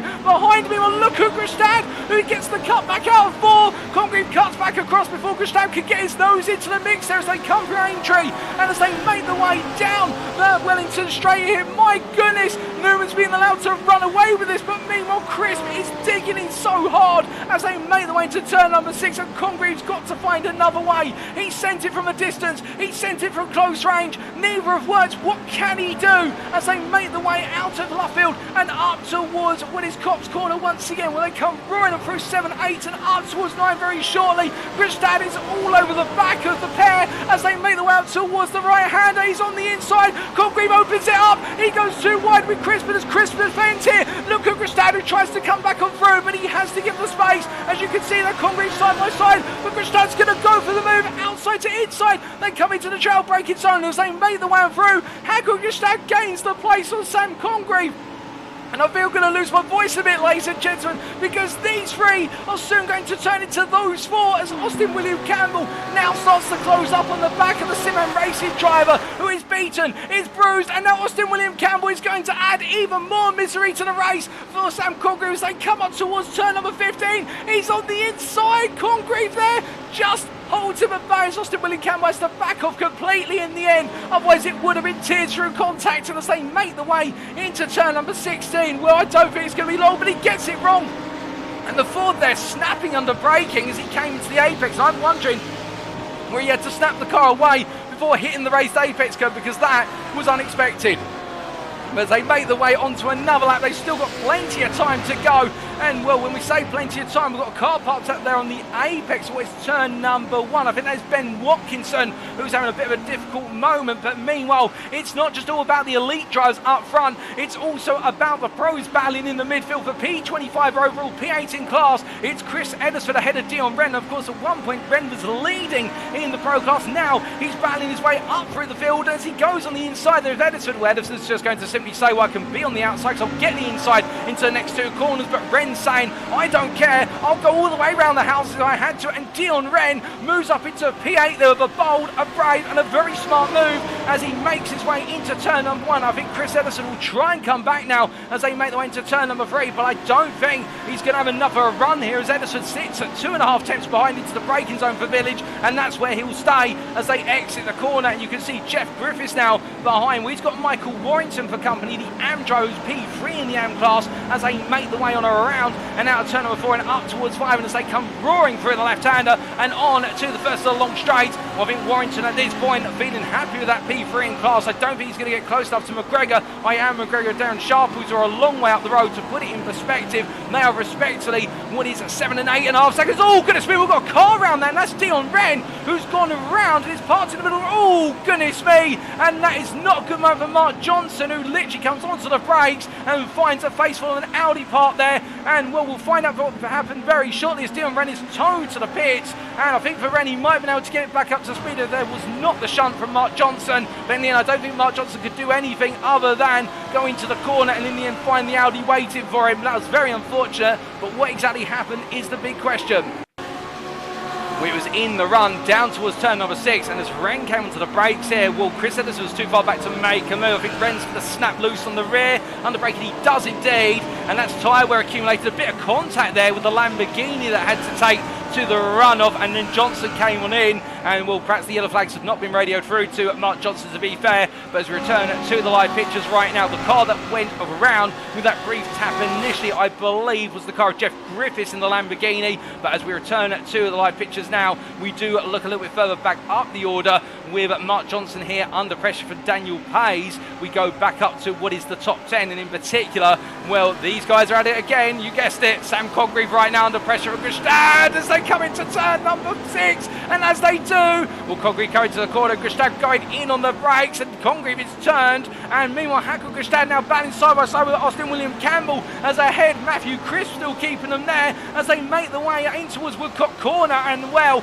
say what you will whether Gustad went in late on the brakes or whether he had a right to the line, these guys are holding nothing back right now, and this is only round 1 of 8, and I think we have got quite a few rivalries brewing over here, and I wouldn't be surprised if the proverbial kettle is going to boil over at some point, for the simple reason that right now they are really getting in the mid to one another, as Hackle Gustad now has to try and find a way to pass Crisp. And the thing about Matthew Crisp, as we have talked about time and time again, he just has this way of frustrating people with regards to the fact he defends absolutely rationally, but in return he defends in a way you just can't find a way through. And now Gustad is going to try and out-drag the Lamborghini in the McLaren, as there's a bit of a door up between the two of them. Chris tries to open himself up from the inside line, Gustad tries to pin him, then they make contact, and in the end, well, Gustad holds it round the outside, but Chris covers him off on the run out the corner. Austin William Campbell comes in, that's Ryan Moles as well in the Protect Motorsport Audi that's caught up to the back of this group, and Crisp is really starting to form a conga line or a traffic jam, however you want to describe it,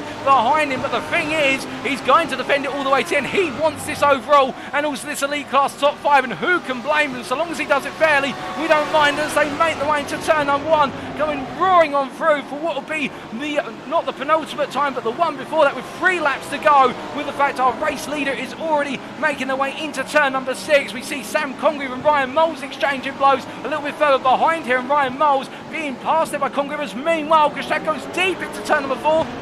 And he tries to get the long way run around here. He'll be trying to get the top speed come the end of the run down the Wellington straight. Chris covers him off, and now Gustad's going to be made to go around the outside to inside, but to be fair, this is when the McLaren is strong. He's got the grip, but he's going to have to look for the cutback instead, as Chris goes deep. He goes overly deep, and Gustad gets it done. He finds a way to get through the rock that is Matthew Crisp, and now Chris falls back to P6, and the next driver to try and find his way on through, and I think right now that driver might be muttering a few words under his breath. It will be Sam Congreve who's got to find his way into P6 versus what is Matthew Crisp. Meanwhile, Ryan Moles is there as well, but a little bit further back we've had a spin for our pro leader, and that's UKSimRacing's Peter Cox, and that means now your pro leader, with what is 2.5 laps to go, is the privateer of Dean Powell, who has taken P12 overall. He's got Nathan Scott 1.8 seconds behind, but these guys both pushing on as they make the way on through, and I would imagine that for Dean Powell it's all about running as strong as possible to the very end, as meanwhile Peter Cox continues to fall down the order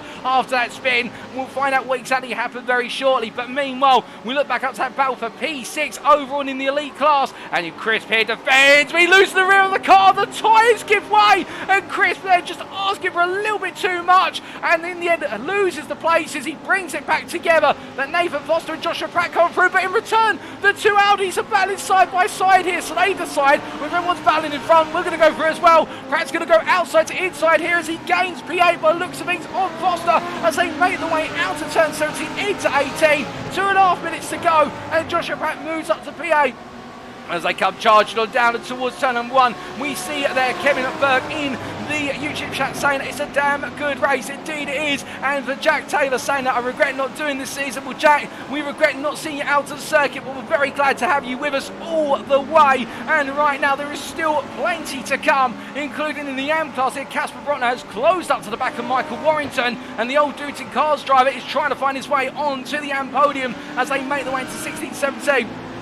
As they come roaring on through the right into left a little bit further back, we have got one AM trying to battle here with a pro. It's AJ Garcia on the right of your picture for Team Zor, battling around the outside. Oh, but what is there? Tom Farr trying to get the move done, and he does get it hooked up there. Very nice move from the Spaniard as he makes his way down towards turn number 16, and Farr there respectfully giving him the space to play with, but in return now it does mean that Tom Farr drops a little bit further down the overall order to P35. Garcia, to be fair, not gaining anything from that other than a little bit of pride and overall position, but but still every overtake matters. He makes his way down towards turn number 1, but we look back to Warrington versus Brotner here with 1.5 minutes to go in the battle for P3 in the AM class, what is P27 overall, and as the TD Sport car Marte driver makes his way in towards turn number 6, Brotner's going to look up the inside. He's not closed up, it was a feint, and as they make the way through the left into right here, Warrington has only got one more lap after this to go to try and hold on. And speaking of one lap to go, we can tell you that right now, as well, in fact, we've just had a bit of drama happen. Austin William Campbell has dropped a long way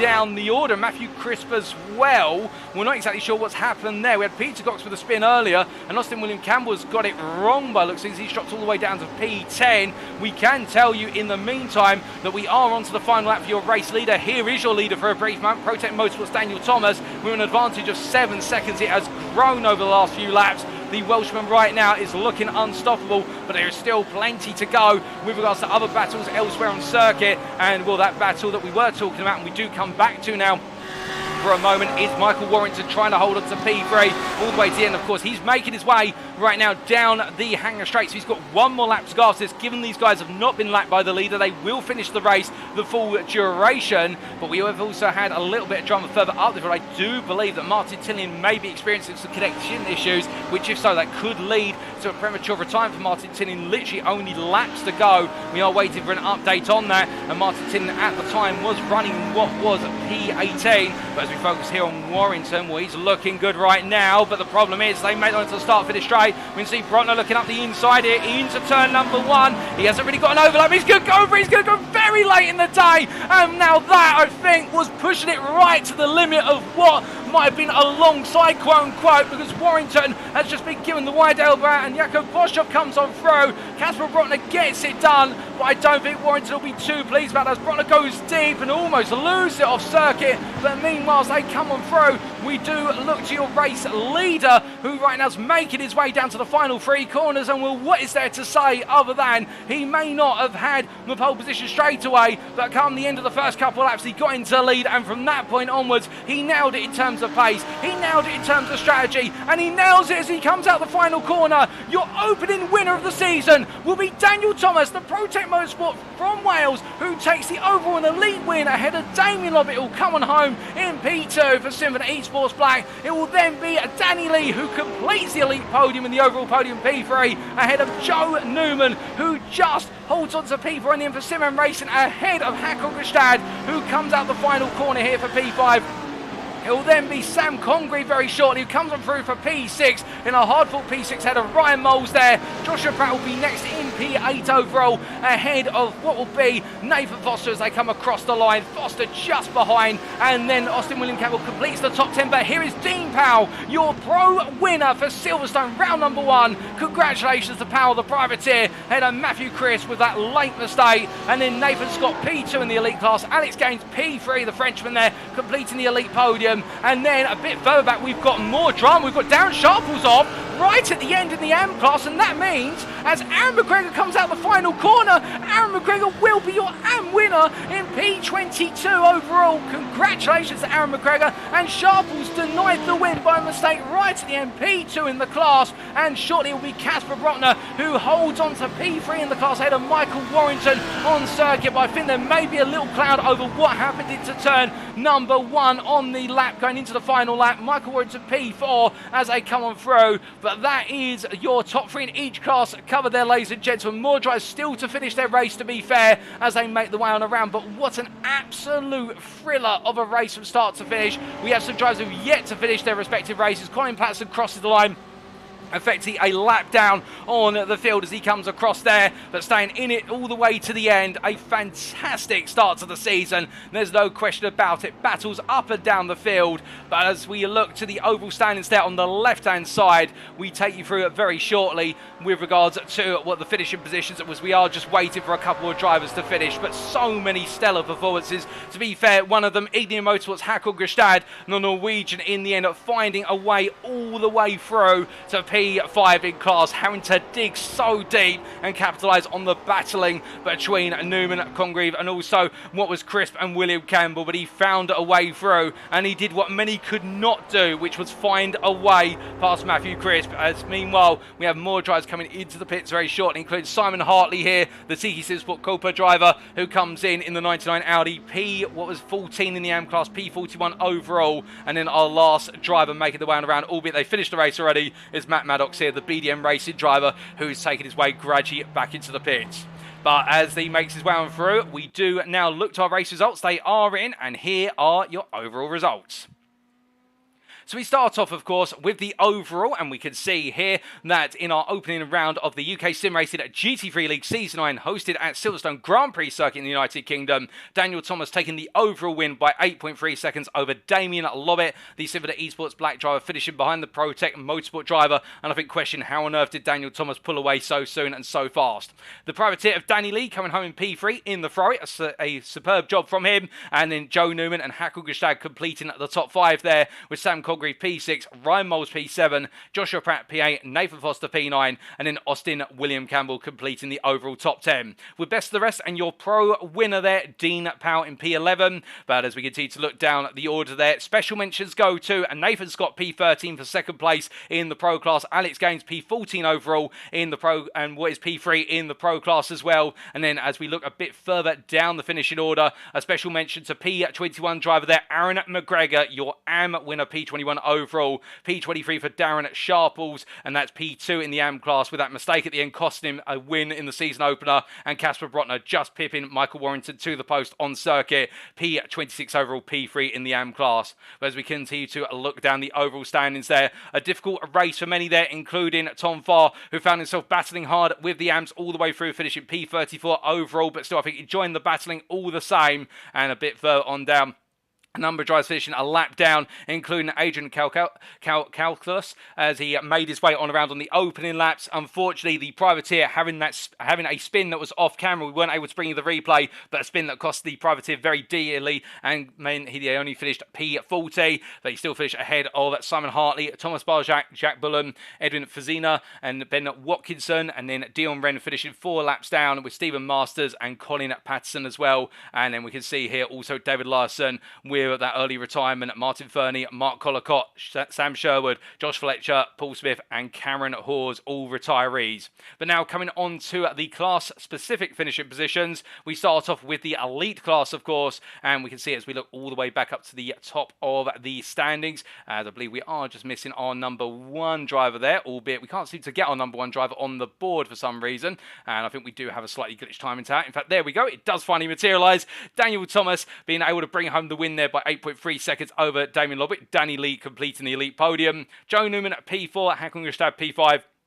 Sam Congreve there, the Simracing Racing driver, with all the bad luck today and just not able to find a way past drivers where everyone else could. But P6 for the Simracing Racing driver. ProTech Motorsport's Ryan Moles battling hard for P6 in the end, but couldn't find it, had to settle for 7th, with Joshua Pratt P8, Nathan Foster P9, just losing out to the Tiki Sport Toa driver on the penultimate lap, and Austin William Campbell completing the elite top 10. With Matthew Crisp P11 with that spin right at the end, I think a follow-up mistake as well, costing him very dear, and also Austin William Campbell losing out right at the end, although we didn't see that on camera. And then Alex Hill P12 ahead of Sean Valandia, and then Martin Tillin, Cy Anthony, Stephen Masters, Sam Sherwood, Josh Fletcher, and what was Cameron Hawes completing the finishing positions. But of course with the early retirements of Sam Sherwood, Josh Fletcher and Cameron Hawes. We then come on to the pro class, and we can see that after 45 minutes of racing action, Dean Powell taking the win in the pro class by 5.1 seconds over Nathan Scott, with Alex Gaines finishing P3 and completing the pro podium a further 6 seconds behind. John Eddowes not too far off of the podium pace, finishing P4 for Tiki Sport Kimmy, behind the trio of privateers, with UKSimRacing's Peter Cox completed the pro top 5, and then Edward Knight there with a great result for Ignium Motorsport Spark, finishing ahead of Joel Amos and Chris Eddersford, with Eddersford being beaten to the post by Joel Amos, and then Amos running away. But still, the UKSimRacing driver beating Daniel Merchant and Jaco Bosch off to the line, with Jeff Griffiths there, best the rest in the pros, and it was Tom Farr who finished the last of the pro drivers on the lead lap, with Dion at Ren 4 laps down, Colin Patterson the same, David Larson and Martin Fernie 8 laps down, and the early retirements of Mark Collicott and Paul Smith. But then as we do look to what is the AM standings, to complete all of our standings positions, of course, we can see here Aaron McGregor, your AM winner by 2.5 seconds in over Darren Sharples, with a mistake being the difference between the two of them, and the two privateers battling all the way to the end. And Casper Brotner, P3 there for the Old Dudes in Cars team, with a great start to his season. Michael Warrington at P4, I think feeling as though that P3 should have been his, and I wonder how that will go after the race, of course, whether there'll be a steward's inquiry about that, because all stewarding is done post-race. And the TT Supersport Car Marte driver there still beating UKSimRacing's Mark Johnson in the top 5, with Johnson completing the top 5. Daniel Pay's P6, Brock Freight's P7, and then Frank Klein, Matt Maddox and Adrian Garcia completing the AM top 10 for Team Zor. With his teammate there, Richard Curie, started off best of the rest P11 ahead of James Conley, and then Adrian Cowlus completing what is the run into the drive to finish a lap down in P13, with Simon Hartley also a lap down, the same for Thomas Barjak and also Jack Bullen, and then 2 laps down Eden Frazina and Ben Watkinson, and I believe Ben Watkinson the last of your finishers on circuit as we do complete the run of the AM standings. But those are all the results of the circuit, ladies and gentlemen, and of course now it's time for us to get ready for our post-round interviews with our volunteer drivers. We'll be back in approximately 10 minutes, if not sooner, for those. Don't go anywhere, you won't want to miss them.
Alrighty, ladies and gentlemen, without further ado, it is time for us to conduct our post-round interviews of our volunteer drivers. And today we've got 4 drivers as spread across all 3 classes. We start off by talking to UKSimRacing's Chris Edison firstly, who had a day from the back of the field affecting the Pro class and made his way up inside the top 10. We'll then come to the elite driver of Danny Lee, who having started P4, moved to P3 in quite a quiet race, but still a very strong performance that we'd love to hear about. Then we'll come on to the pro of Alex Gaines, the privateer, who went all the way from P11 in the Pro class to be on the bottom step of the podium come the finish. And then we'll hear from Michael Warrington, our AM representative for Tiki Simsport Carmate, who, having qualified P2 in class, ended up being elbowed out to P4 at the very end in the close battle with his rival, of course, Casper Brotner.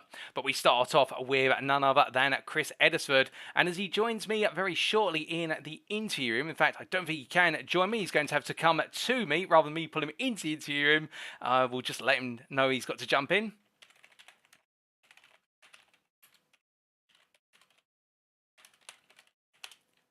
Some slight technical issues, of course, with regards to being able to move people about on a Discord server, but still, they're not going to prevent us from being able to do our interviews.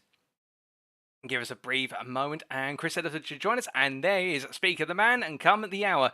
Chris, a strong race from yourself tonight on a new season of the GT3 League, and of course, having started from P14 in class, making your way all the way up to P8 and gaining 10 places overall over the mix. It must be a positive start to your season in the Audi. Yeah, I was quite happy with it, really. I'm staggered by the pace. The pace in Pro is crazy. I put in quite quite a lot of effort this week as well. I think my qualies wasn't the best, really. I probably had another 7/10, I'd say. But in terms of the race, I don't think it could have gone much better, really, for me. That was the max I had. We're breaking it down into its component parts. Of course, with such a field, 54 drivers taking to the circuit in anger in qualifying, then a 55th joining in as well, and having to gauge yourself in amongst all that mix, because of course you're in the Pro class, you've got AMs out there who are trying to break into the Pro class, you've got pros who are trying to break into the elite class, and there's all that intermingling. What was your number one focus on qualifying for the season opener? To qualify on pole, really, for Pro. But the pace is just unbelievable, I would say. I'm shocked. Well, indeed. And then translating that shock into the race itself. Of course, we saw you, as we see on the replay camera at the moment, as we converse with yourself, having a relatively quiet start to the race. But of course, with 28 rows of cars, the race was always going to start a bit further away from the start-finish line for yourself. And it looked so the field broke out a little bit, and then you had to really go hunting. Yeah, thinking back, I don't think it was the best of starts, really. It did look like, as you said, a gap did appear up front. But in terms of the pace, there wasn't much, really, that could be done. I did have 3 minutes of optional repairs when I came into the pits. But in terms of, it didn't seem to affect things too much. It was about where I've been all week, really. Indeed, and with regards to your strategy in the race, of course, with the changes to the tyre life model and also the way the GT3's handling the most recent major update of iRacing, did you just focus on splitting the race into 2 equal halves, because we did see a huge number of drivers coming at the midpoint, or did you think about trying to go a bit longer or undercutting? Just take us through what your race strategy was. Just tried to go as long as I possibly could, really. I've noticed that this season the tyres are very sensitive, so any sort of micro locking or locking at all or skidding around and your tyres are done. So I just tried to minimise that from happening. A little bit annoyed with myself in the early laps. I tried to do a bit of a dive bomb into the chicane and just locked up, which probably sent my tyres through the roof, really.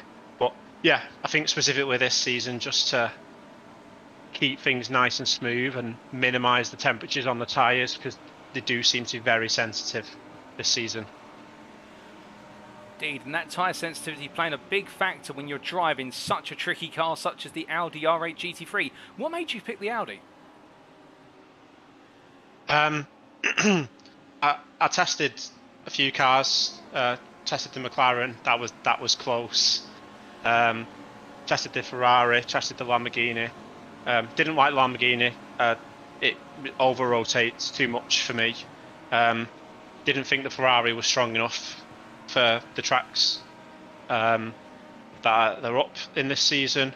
Was probably a little bit faster in the McLaren, but I would die 40-50% of the time in that car. So I've decided this season it's more about finishing consistently and picking up points rather than spending the time in the grass or in the tyre wall. A very sensible decision indeed, making sure you pick the car that you can stay alive in over the duration, whether it is, of course, a sprint or an endurance race. But coming back to your race itself, of course, with Silverstone being such an intensive track for downforce and also carrying speed, we did say over the course of the race, from your own race, indeed, further up the field and further down the field, just the need to have that straight line speed. And that's something which the Audi, it seems to have it, but only if you get really good exits out of the corners. Yeah, I opted to run 6-wing this race. I had been trying 4-wing, but the ratio of death was much higher when trying a wing like 4. So I decided to just keep it steady with a wing of 6. But I did notice that a few of the cars around me were probably running a slightly lower wing than that because they were pulling away on the straights. Indeed, and while some drivers were running a little bit less wing, of course, running with a wing that suited yourself, given the way all the paces played out from drivers, and as you said right at the start of this interview, the surprise of the pace as well, do you feel as though where you finished today is reflective of what you brought to the table, or do you think there was a bit more out on circuit? I think I could have qualified 7 attempts better, but in terms of if I'm looking through my laps now, in terms of race pace, I don't think I had much more. So. And it looks like, just looking at the telemetry now, most of the drivers in front of me were consistently quicker. So I'm quite happy with where I was, really. Silverstone's not my best track, so I'm hoping to come back stronger with the next rounds. Well, indeed, and with our next round, of course, at Daytona, the Daytona road course circuit, saying you're feeling that you can come back stronger, is it a circuit you enjoy? I love Daytona, yeah. I'm not sure how strong the Audi is going to be there, though. But let's see what happens next week. Well, we look forward to seeing how you get on at Daytona in the Audi. But just before we do let you go, Chris, is there anybody you'd like to give a shout out to or say a thank you to live on the broadcast this evening? I'd just like to say thank you to all the drivers for Season 9. The turnout's absolutely amazing. It looked like the quality of driving was excellent, and the pace was absolutely staggering. And I'd also like to say thank you to yourself, Paul, for the broadcasts. I have no doubt that it will be very, very high quality, like always.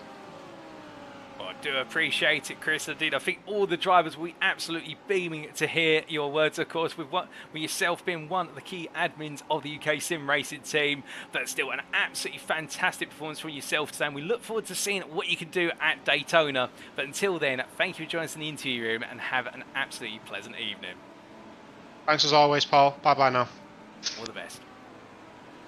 So hearing there from UKSimRacing's Chris Edison, the pro driver in the Triple 8 car, who shocked at the pace of the field at the start. And you'll remember when we talked about in qualifying, the top 18 separated by 1.1 seconds.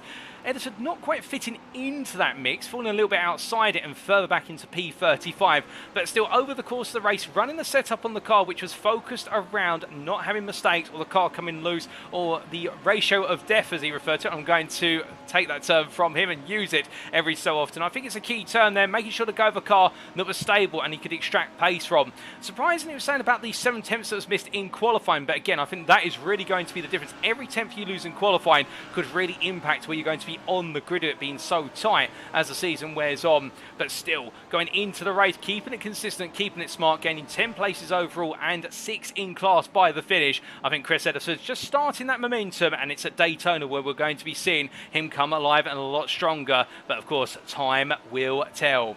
But speaking of time will tell, ladies and gentlemen, as we now get ready for our second interviewee, it is going to be none other than Danny Lee, the driver who finished 3rd overall and in the elite class. And as we get ready to bring them in, we will be very shortly having them join us. I do believe, unless we have any challenges in regards to bringing them on in.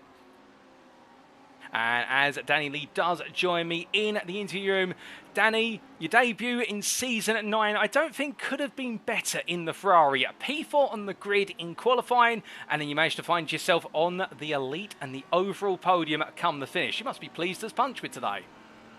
Definitely pleased. When you drop into a new stable where you're not sure of who's who, where the pace is, to be in the hunt for a podium is where you want to be. Ideally, on the top of your wish list is to be first and be pole, but this is where you find out who has actually got that edge.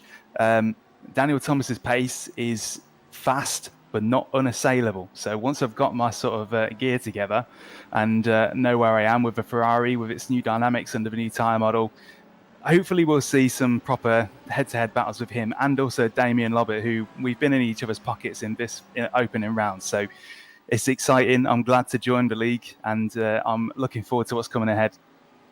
Well, I tell you one thing.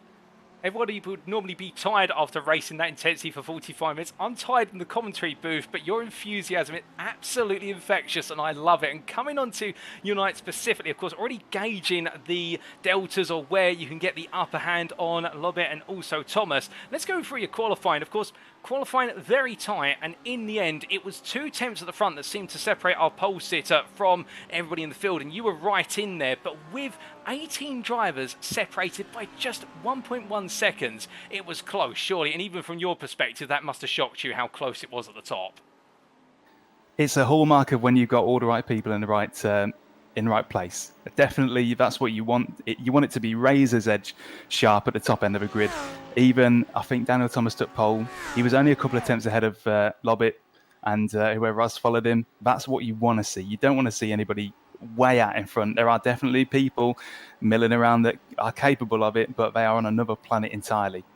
From your point of view and ours, we always want first place to be up for grabs. And I think from what I'm seeing, it will be. Every single race is going to be a risk of someone else taking it. And although Silverstone is, I'm told, not the Ferrari's strong point because of its sea level elevation, which negates the turbo a little bit, and also just the dynamic of the track. It's flat, plenty of turns, and the Ferrari does get quite passionate with its rear left tyre around here, I found. It was nonetheless a quality race, and that's why you end up coming out energized rather than tired. When you got a good race like that and you have a full plate of racing, a season ahead of you that looks set to be just the same, you can't help but come out of it feeling, lively. Oh, 100%. You talking about the specifics of the Ferrari. I have to ask, what made you choose the Ferrari over the other GT3s? Me and the Ferrari get on like a house on fire, like a ton of bricks. We really, really do. I've been using it the most out of any car in the iRacing stable. It just fits like a really, really nice old glove. It's brilliant, and I just cannot find myself taking to any other GT3. It does have its flaws. It doesn't have that kind of stuck to the track, a grip coming out of corners like the Lambo and Audi do. But on balance, it feels the most well-balanced car in the lot. You have to drive it a certain way. It loves to be driven hard, but overstep the bounds, and it will let you know that you're doing that. But not quite as extreme fall off as the Audi and Lambo. Trust me, the folks who are driving that and not falling off towards the end of a race, they deserve credit, because they can be unforgiving, more unforgiving than the Ferrari. But it just feels like home to me, the Ferrari. Same thing with Dean Powell as well, because we've raced together in previous leagues. We've always just found it to be the right fit for us. Oh, indeed, and a good choice, of course, going with the car that suits you and fits well. And we saw that over the course of the race, and a great start from yourself as well to jump into P3 early on. Just take us through that battle for P3. The rolling start was quite a pinch. I found myself too wide with, I think, Josh Fletcher coming over the start line. We kept side by side through turn 1 and 2. But then in turn 3, Josh opened the door and I just stuck it right in there. I don't think he realised I was there, because there was a small clang, a small door bang. Not enough to register a full-on contact within iRacing, but enough for me to think that maybe he didn't expect me to just throw it in there. So once that was done and dusted, and the tyres were up to temp, because they were pretty ropey on lap 1, especially coming off at the turn 4, Once it was settled in, then I just needed to see where my pace was, and then you saw the slow creep towards Damien Lobbit to then end up with an overtake. But turn one was super clean from my point of view, and reportedly from further back in the grid, Dean says it was also good. So that's what you want to hear, and that's what you want to see. Well, indeed, that's fantastic to hear, and also a smooth start to yourself and making those early moves, early gains and big rewards. And as the race went on, of course, yourself and the other members of the top three, so Damien Lobbit and Daniel Thomas, all running your respective races, and really you being the fly in the ointment, being the Ferrari that's chasing after the Audis, but the Audis just seem to have a slight edge over you today. They did at Silverstone. I think it's always been a strong track for the Audi at Silverstone. Even in previous seasons where things have been slightly different, it's been a strong place for the Audi. I'm sure because of the medium speed corners and low speed corners where traction is important, but also mid corner speed is important. It really suits the Audi. Once we get to Daytona next week, I think we're going to see the Ferrari come back with a bit of a sharp edge. Hopefully that's the case. Although Daytona is not one of my favourites, it sets to be pretty exciting. Well, indeed, and speaking of Daytona, we're just about to ask your thoughts on it. It's not one of your favourites, so will it be a bit of a contrast then? Ferrari goes strong, but perhaps not the circuit that enables you to unleash your ultimate abilities? Whenever I find myself thinking, oh, I hate that track, I always end up somehow finding the pace there. So I'm gonna say that I'm gonna contradict myself. Although Daytona I find a bit dull and boring, the competitiveness in me says that I'm going to give it everything I've got because it's one of the Ferrari's strong tracks. The shoe's on the other foot next week, and I'm hoping to really make it count. Well, we do look forward to seeing whether you can make it count in the United States for our first visit over the course of the season. But just before we do let you go, Danny, is there anybody you'd like to give a shout out to or say thank you to live on the broadcast this evening? Just thanks to everyone else on the grid for racing super clean and providing a full, what looks to be a feast of good racing. So I'm really looking forward to it. And thanks to yourself for running the broadcast, making it just so alive. And just to everybody, hope you have a good week and see you next week.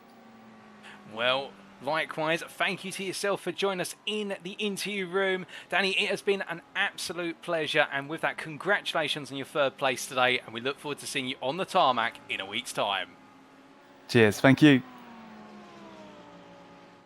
So hearing there from our third place finisher overall and in the elite class of Danny Lee, or Daniel Lee as he's known formerly, in the 188 Ferrari. And I must admit, I don't know about you guys and girls at home tuning in right now, but I can't help but grin with regards to just how much positivity and energy he had in the interview. And indeed, it's rubbing off on me already. That goes to show the enthusiasm that's coming on in. And well, today it was the Audi circuit that just gave the Audi the slight edge over the Ferrari. But I get the feeling that our Ferrari driver is going to go hunting next time out at Daytona, and whilst it's not a circuit that he likes compared to some of the other circuits in iRacing, or indeed in the real world of motorsport at the same time, I would imagine that Lee will definitely put his best foot forward, and who knows, could he be on the top step when we wave the checkered flag next time out? We'll have to find on out. But as we come from our elite interviewee then, now to our next interview of the day, it will be none other than what is our other pro driver for interview, and that will be Alex Gaines, as we get ready to interview the Frenchman, and they will be joining us very shortly. And as we get ready to receive them, we'll be asking them about their race. Of course, a very interesting race in moving all the way up through the field over the course. And as Alex joins me now, Alex, welcome to you, and what a performance you've had today, starting P11 in class in the pro class and making your way all the way up to the final step of the pro podium come the finish. It must have been one great race for yourself, and you must be smiling from ear to ear. Thank you very much. Actually, this is my very first league race and very first time with you guys and very first league race period. So I had a great time and want to thank you guys, and I really appreciate it. Well, likewise, we appreciate having you here. And just take us through, firstly, the qualifying session, because something tells me in qualifying you may not have been able to find the lap you wanted, given the delta in your qualifying position and your final finishing position. Yeah, actually, Silverstone's not a track I have a lot of laps or a lot of races on, so I'm still actually kind of learning the track this week. And then still before the race this weekend, just trying to fine tune everything. And then in qualifying, I just didn't get the lap I wanted. And then finally in the race, I got the pace up a bit, but no, qualifying did not go as planned, so to speak. So with qualifying not going to plan, did that change the way you looked at the race from a strategic standing, in terms of you may have come into this race thinking, I'm going to qualify, let's say, P5 or around that area, but now you've qualified outside the top 10 and you've got to fight your way through the order. Did you change anything up, or did you decide, you know what, I'll stick with my guns? No, first I was just trying to survive. So my ultimate goal was to keep it clean and just survive and stay on the track, and then I could start picking people off. But I got quite lucky with a few guys that went off or had some accidents in front of me. So no, I just kept my head down and battled all the way, and I was quite surprised where I ended up in the end. We did battling all the way and keeping your head down, as you're saying. Just taking us through the race start, of course, we saw the race leaders have a clean run through Club Corner at turn 18 all the way to the start-finish line. But meanwhile, starting in that midfield, particularly when you started P28 on the grid, it must have been very tight, and also some gaps must have opened up as we got underway. Yeah, the start was actually a bit chaotic, but everyone kept it fairly clean around me, and only had a few guys go off in front, but nothing major. Just kind of kept it clean and calm through the first few laps, and then after the first, let's say 5 laps, 6 laps run of the belt, we could pick it up a bit and start the attack. And in terms of picking up, of course, we know the BMW is one of those cars which it's a very solid car, very stable, and offers you a lot to play with, but also some compare to it as a bit of a barge in terms of it's not overly lively compared to, say, an Audi or a Lamborghini. But I can tell you one thing, you made it look lively. Why'd you go with the BMW? I've just actually always been a fan of BMW, honestly, in the real world. And I know it's maybe not the most popular car this season, but I just thought I'd stick with my guns, see how it goes the first 5 races, and just have fun with it. If I need to change that to the 5th race, I will. But, it's always good to bring the underdog every now and again up front and see what we can do. Oh, most definitely. And speaking of what you could do, after you came into the pits, we continued to see your progress as you made your way up through the field. And in the late stage of the race, charging down Nathan Scott, not quite enough time to potentially bring him down and bring home that P2 in class, but still gaining. It must give you that thought as though, you know what, today perhaps I missed out on something a bit bigger at Silverstone. No, I was actually quite surprised with the result, and just happy to be on the podium. And yeah, I think Daytona is a bit better track for me, and I've got more laps there, so I'll just keep trying to, stay on the podium, get towards the front, and see how the season progresses. Oh, indeed. And speaking of Daytona, a better track for yourself. Is it a circuit that you rate up there as one of your favourites? Just what draws you to Daytona?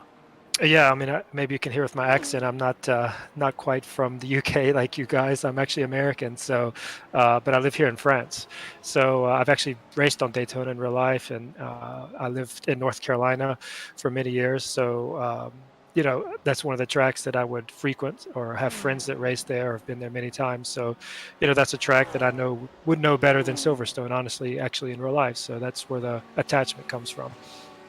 That's completely understandable, and I can appreciate that, particularly when it's a circuit from your home country effectively, and what a wonderful circuit for it to be. And having driven around there as well, I can only imagine you're going to be salivating at the prospect to take it on the simulator once more. Well, looking ahead then to that round in a week's time, just before we do let you go, is there anybody you'd like to give a shout out to or a thank you to live on the broadcast? Well, first off, you guys, I really enjoyed this. This was my first league race ever, so it was quite a lot of fun.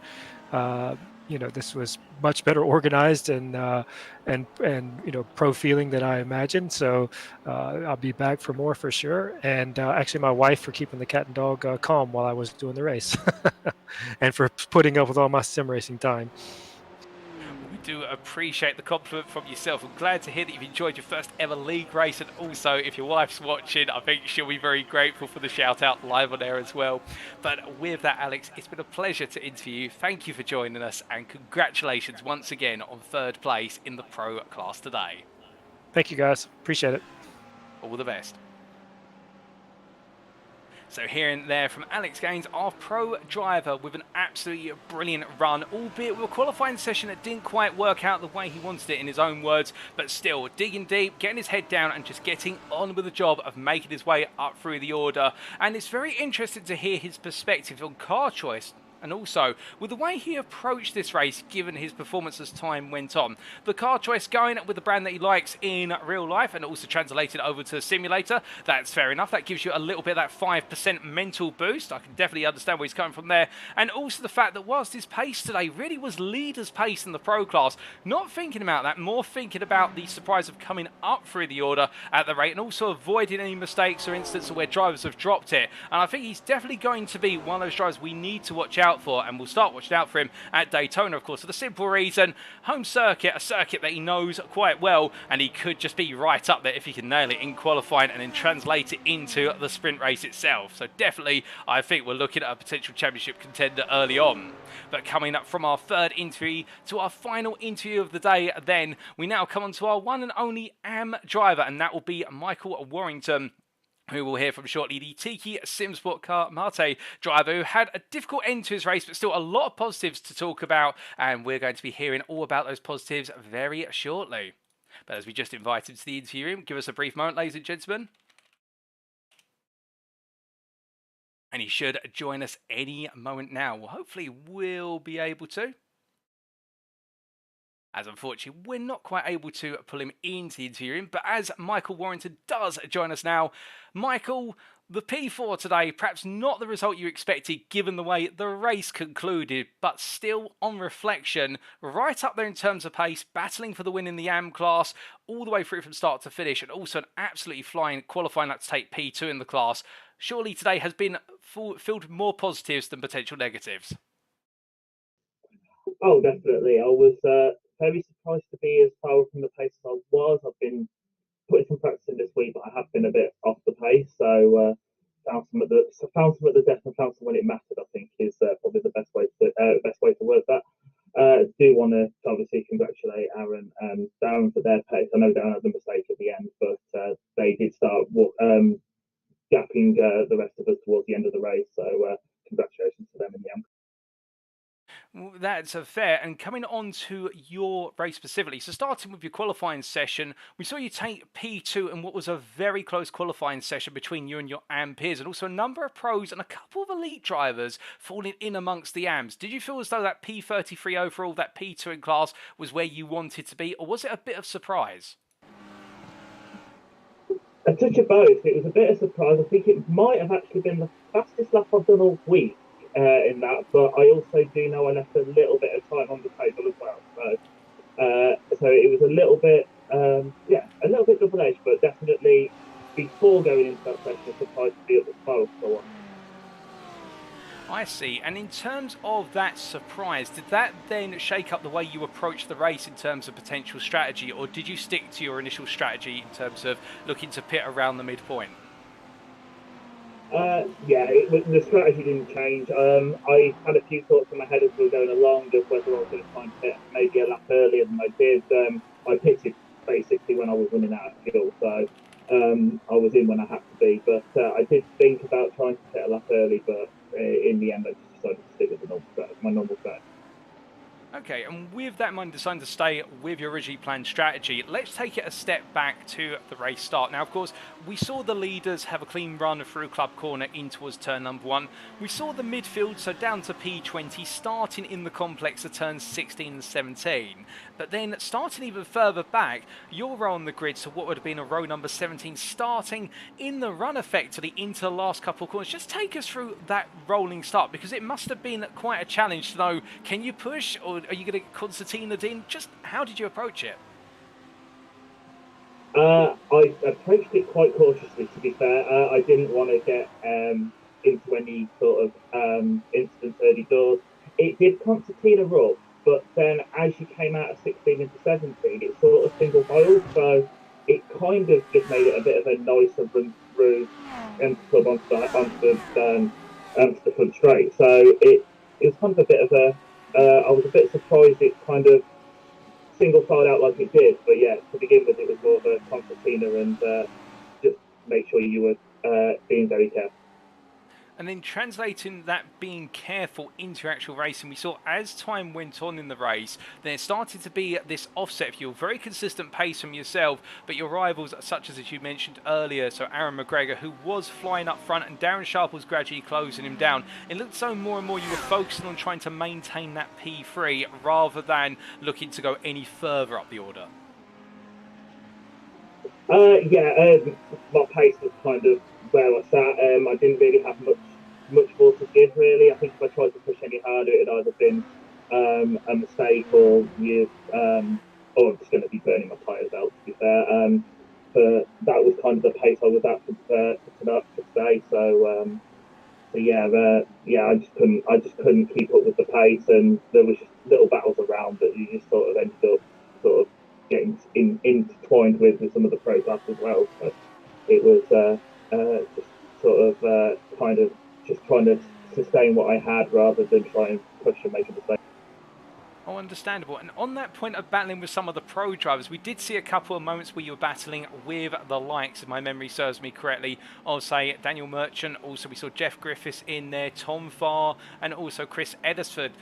Given the fact that this is your first round in Season 9 of the league, were you aware of who the pros versus your amperes were? Was it sort of you had to keep double taking to go, am I meant to be battling that guy? Or were you sort of, no, I've clocked on, this is the guy who I don't need to battle?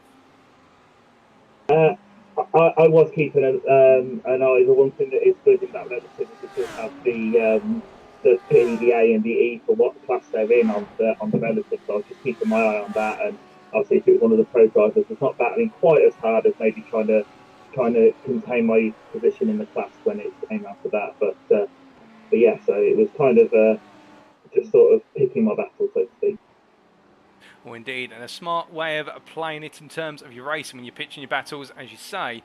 But then coming on to, just before coming to the very end, just take us through, why did you pick the Ferrari? Because you looked very smooth driving the 488 around the circuit today. Is it a car that you've always enjoyed, or is it a case that you decide you're going to go for something new? I went with what was familiar. The Ferrari is the car that I use the most, actually. And it's the car I'm most familiar with. I thought going into a league and stuff like that, it was safer to go with something I knew, something I was confident with, rather than trying something new and maybe making more mistakes. That's fair, going with what you know. And then, unfortunately, we do have to come on to what happened right at the end. But just from your perspective, the battle between yourself and Casper Brotner running into that final lap, it did look as though there was a bit of contact there and you were elbowed out for P3 right at the finish. Yeah, I was. I have already looked back at the replay as well. Casper got a bit of a slide, so he tried to take the apex with slip. It's just his car's just naturally slid up to me. It's just one of those racing things that happens. To be quite honest, I blame myself for my bad run through 16-17. I clipped the curb, I spun the tyres all the way around club, so that gave the opportunity to pull him alongside me as well. So ultimately, my own mistake earlier on caused that, and yeah, it was a little bit of contact to elbow me out, but like I said, it was just a racing incident. It's just the car just slid into me. Basically, it's just one of those. That's right, and I really appreciate the perspective there, and you promised, because the one thing we didn't see was what happened at turns 16 and 17, so that context does help fill us in where the gap was sort of brought down by Brotner as he had the run to turn number 1. But now looking upwards, of course, with great pace today and really battling to be on the AM podium, how are you feeling for Daytona in a week's time? Daytona's not a track I've had sort of times where I've driven it a lot, times when I haven't. It's been a while since I've driven Daytona, I think. So it's going to be one I've got to get myself back used to. And I am aware that obviously with the Daytona 24 coming up, I'm not taking part in that because of work commitments and stuff like that. So people that have been practicing for that will be ahead of me. So I will have to do a lot of work to keep myself on the pace. But definitely will be looking to doing that this week. Well, we look forward to seeing how you get on in the US in a week's time. But just before we do let you go, Michael, is there anybody you'd like to give a shout out to or a thank you to live on the broadcast this evening? First of all, I'd like to thank Si for running this league, because it's great to have a league like this that we can run. Yourself for the broadcast, because again, it's not only having the league but having a broadcast as well. It is brilliant. One other thing that people I do want to thank is John and everybody at TT Sport for allowing me into their team at very short notice. I think became a part of their team like about Thursday of this week. So I'd just like to thank them. Well, I'm sure the guys at Tiki Simsport will really appreciate the kind words from yourself, and we do appreciate your gratitude as well, Michael. But with that, we must extend the gratitude to yourself for joining us in the interview room. Congratulations once again on what has been a brilliant performance today, and we look forward to seeing you out on circuit in a week's time. Thank you. Take care. Bye. All the best.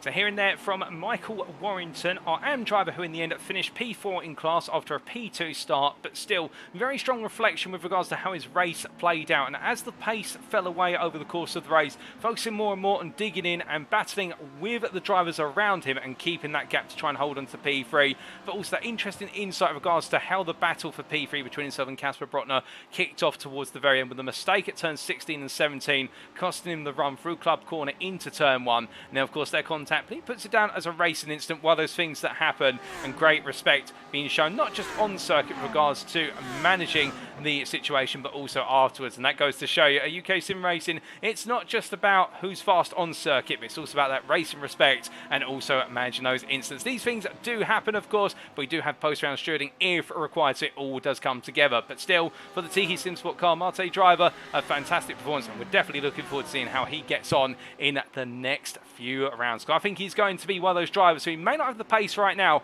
but he could definitely grow into it in the Ferrari as the time proceeds forward.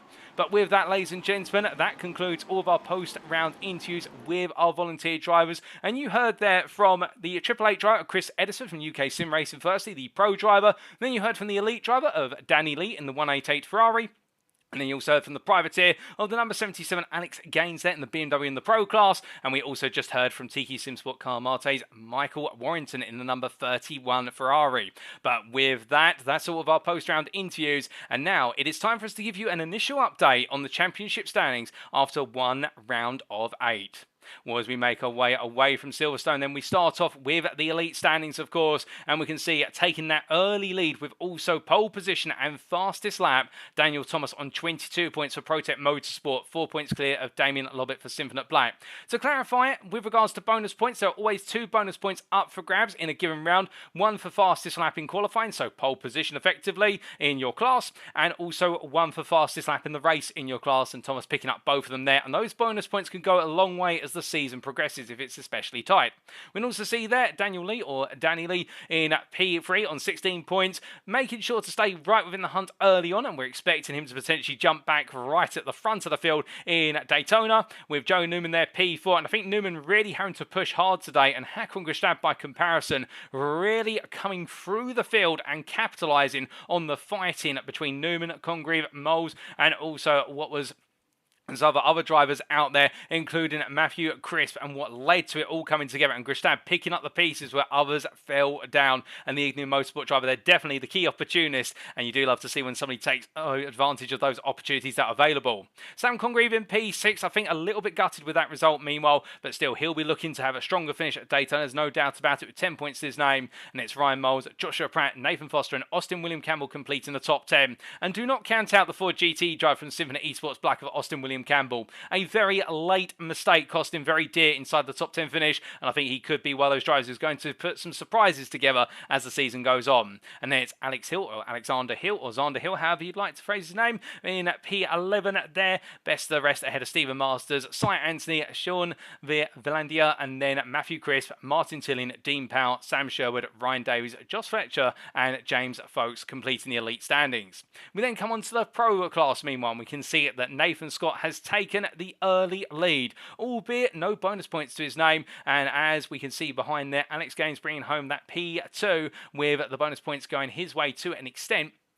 I believe some of these standings might need a brief update. He was classified as P3 on our screen in terms of crossing the line, unless we've made an error there, and I do put my hand up if so. But I believe also there might be some drivers who are not quite correct in the mix. But John Eddowes there, P3, in what is 16 points ahead of Peter Cox, with Edward Knight P5, Joe Amos P6, and then Chris Edison P7. Daniel Merchant in P8 were good performance in the Lamborghini Huracan, the privateer. Behind him, Jaco Boshov and Jeff Griffiths completing the top 10, and then best of the rest, Tom Farr with Paul Smith and Dion Wren all following suit, and Colin Patterson all on a single point. And I think Stuart Brown in P15, there the Symphony Esports white driver, not being in attendance today, as I'm to understand it, or if he was, I think he had a very dismal start to his day. In fact, I don't think he was in attendance, but still we look forward to seeing him take to the circuit. Much like Ollie Pimley, Martin Fernie having a difficult race, as did Mark Collicott and David Lowerson and Darren Fellows not having races to remember by comparison. But then as we come onto our AM class standings here, we can see at the top after one race, it is the pair of Darren Sharples and Aaron McGregor. But what's very interesting here is that Aaron McGregor was your race winner. However, Darren Sharples came second when he picked up both of the bonus points, and therefore it is a deadlock between the two of them, with both drivers on equal points here. And well, it's going to all come down to fine margins if this is the template that is being set. Casper Brotner in P3 for the Old Dudes in Cars outfit there, and well, of course, with the battle of Michael Warrington, I would imagine those two will be going toe-to-toe once again in Florida in a week's time, with Aaron McGregor and Darren Sharples, of course, in their own rivalry, and Mark Johnson in P5. They're the UK Sim Racing driver looking to do everything he can in order to get closer to that top 4 as soon as possible. Daniel Pays just behind, with Brock Freight in P7, and then Frank Klein and Matt Maddox and AG Garcia completing the AM top 10, with Thomas Barjack in P11, their best of the rest, ahead of Simon Hartley, Richard Curry, James Conley, Jack Bullen, Eden Frazina, Ben Watkinson, Adrian Calculus, and Ryan Gonzalez completing the standings. And I believe Ryan Gonzalez, the only AM driver not in attendance today out of our 19 AM drivers registered for this series. But lastly, coming on to the team's standings, we can see here ProTech Motorsport have taken the initial lead by 3 points over UKSimRacing, with UKSimRacing only 1 point clear of Old Dudes in Cars. It is going to be close at the top, but ProTech Motorsport laying down an early marker, but I don't think there's any time to tell so far with regards to who's going to be the potential early favourite. I think right now the top 4 all within contention, with Simam Racing on 24 points. I think if it had been a different day, they could potentially be right at the top if Congreve had been given the opportunity to find a way past Matthew Crisp. But still great battling with that, and that's where they've come with 24 points after round number 1. We can see Symphony Esports Black there, P5 on 20 points, ahead of Tiki Sim Sport Kimmy, with Ignium Motorsport Spark there on 16 points. A great performance from them to get right in the mix. And Tiki Sim Sport Carl Marte on with 14 points in P8, and then Ignium Motorsport and Symphony Esports White complete the top 10, with Tiki Sim Sport there, the base Tiki Sim Sport team at P11 best of the rest, and then their other 2 sister teams are Tiki Simsport Tower and Tiki Simsport Copa in P12, P13 respectively, and it's BDM Racing and Team Zor who complete the team's standings after 1 round. But with all the standings complete, it's now time for us to wrap up, ladies and gentlemen, and so thank you very much for watching. And if you have enjoyed the show today and you want to know more about the UK Sim Racing community, be sure to check out our official website. It is, of course, uksimracing.co.uk, and also we do have our Twitter available. If you don't want to go to our website but you're more of a Twitter person, you could always go to twitter.com/UKSimRacing_ and check out all the latest information there.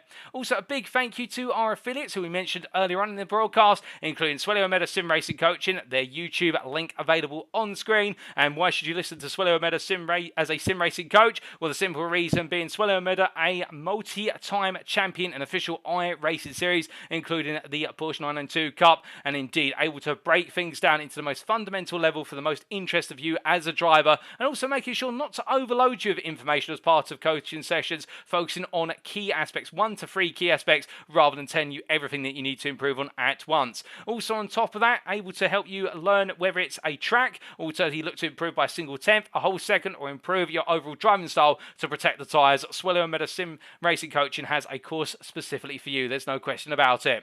We also have Race Anywhere, the provider of curated sim racing equipment. Their website, raceanywhere.co.uk. They only aim to stock products products that represent excellent value for the sim racing community. Also, Demon Tweaks, the provider of the most complete and innovative motorsport product range available worldwide. So no matter what your level of discipline, Demon Tweaks could help drive you to realise your motorsport ambitions. Their web address, demon-tweaks.com. And then last but not least, we do have Amazon, their web address amazon.co.uk, the company striving to be the Earth's most customer-centric company, the Earth's best employer, and the Earth's safest place to work through the provision of concepts pioneered by Amazon, including but not limited to Amazon Prime, Fire tablets, and also Amazon Fire TV.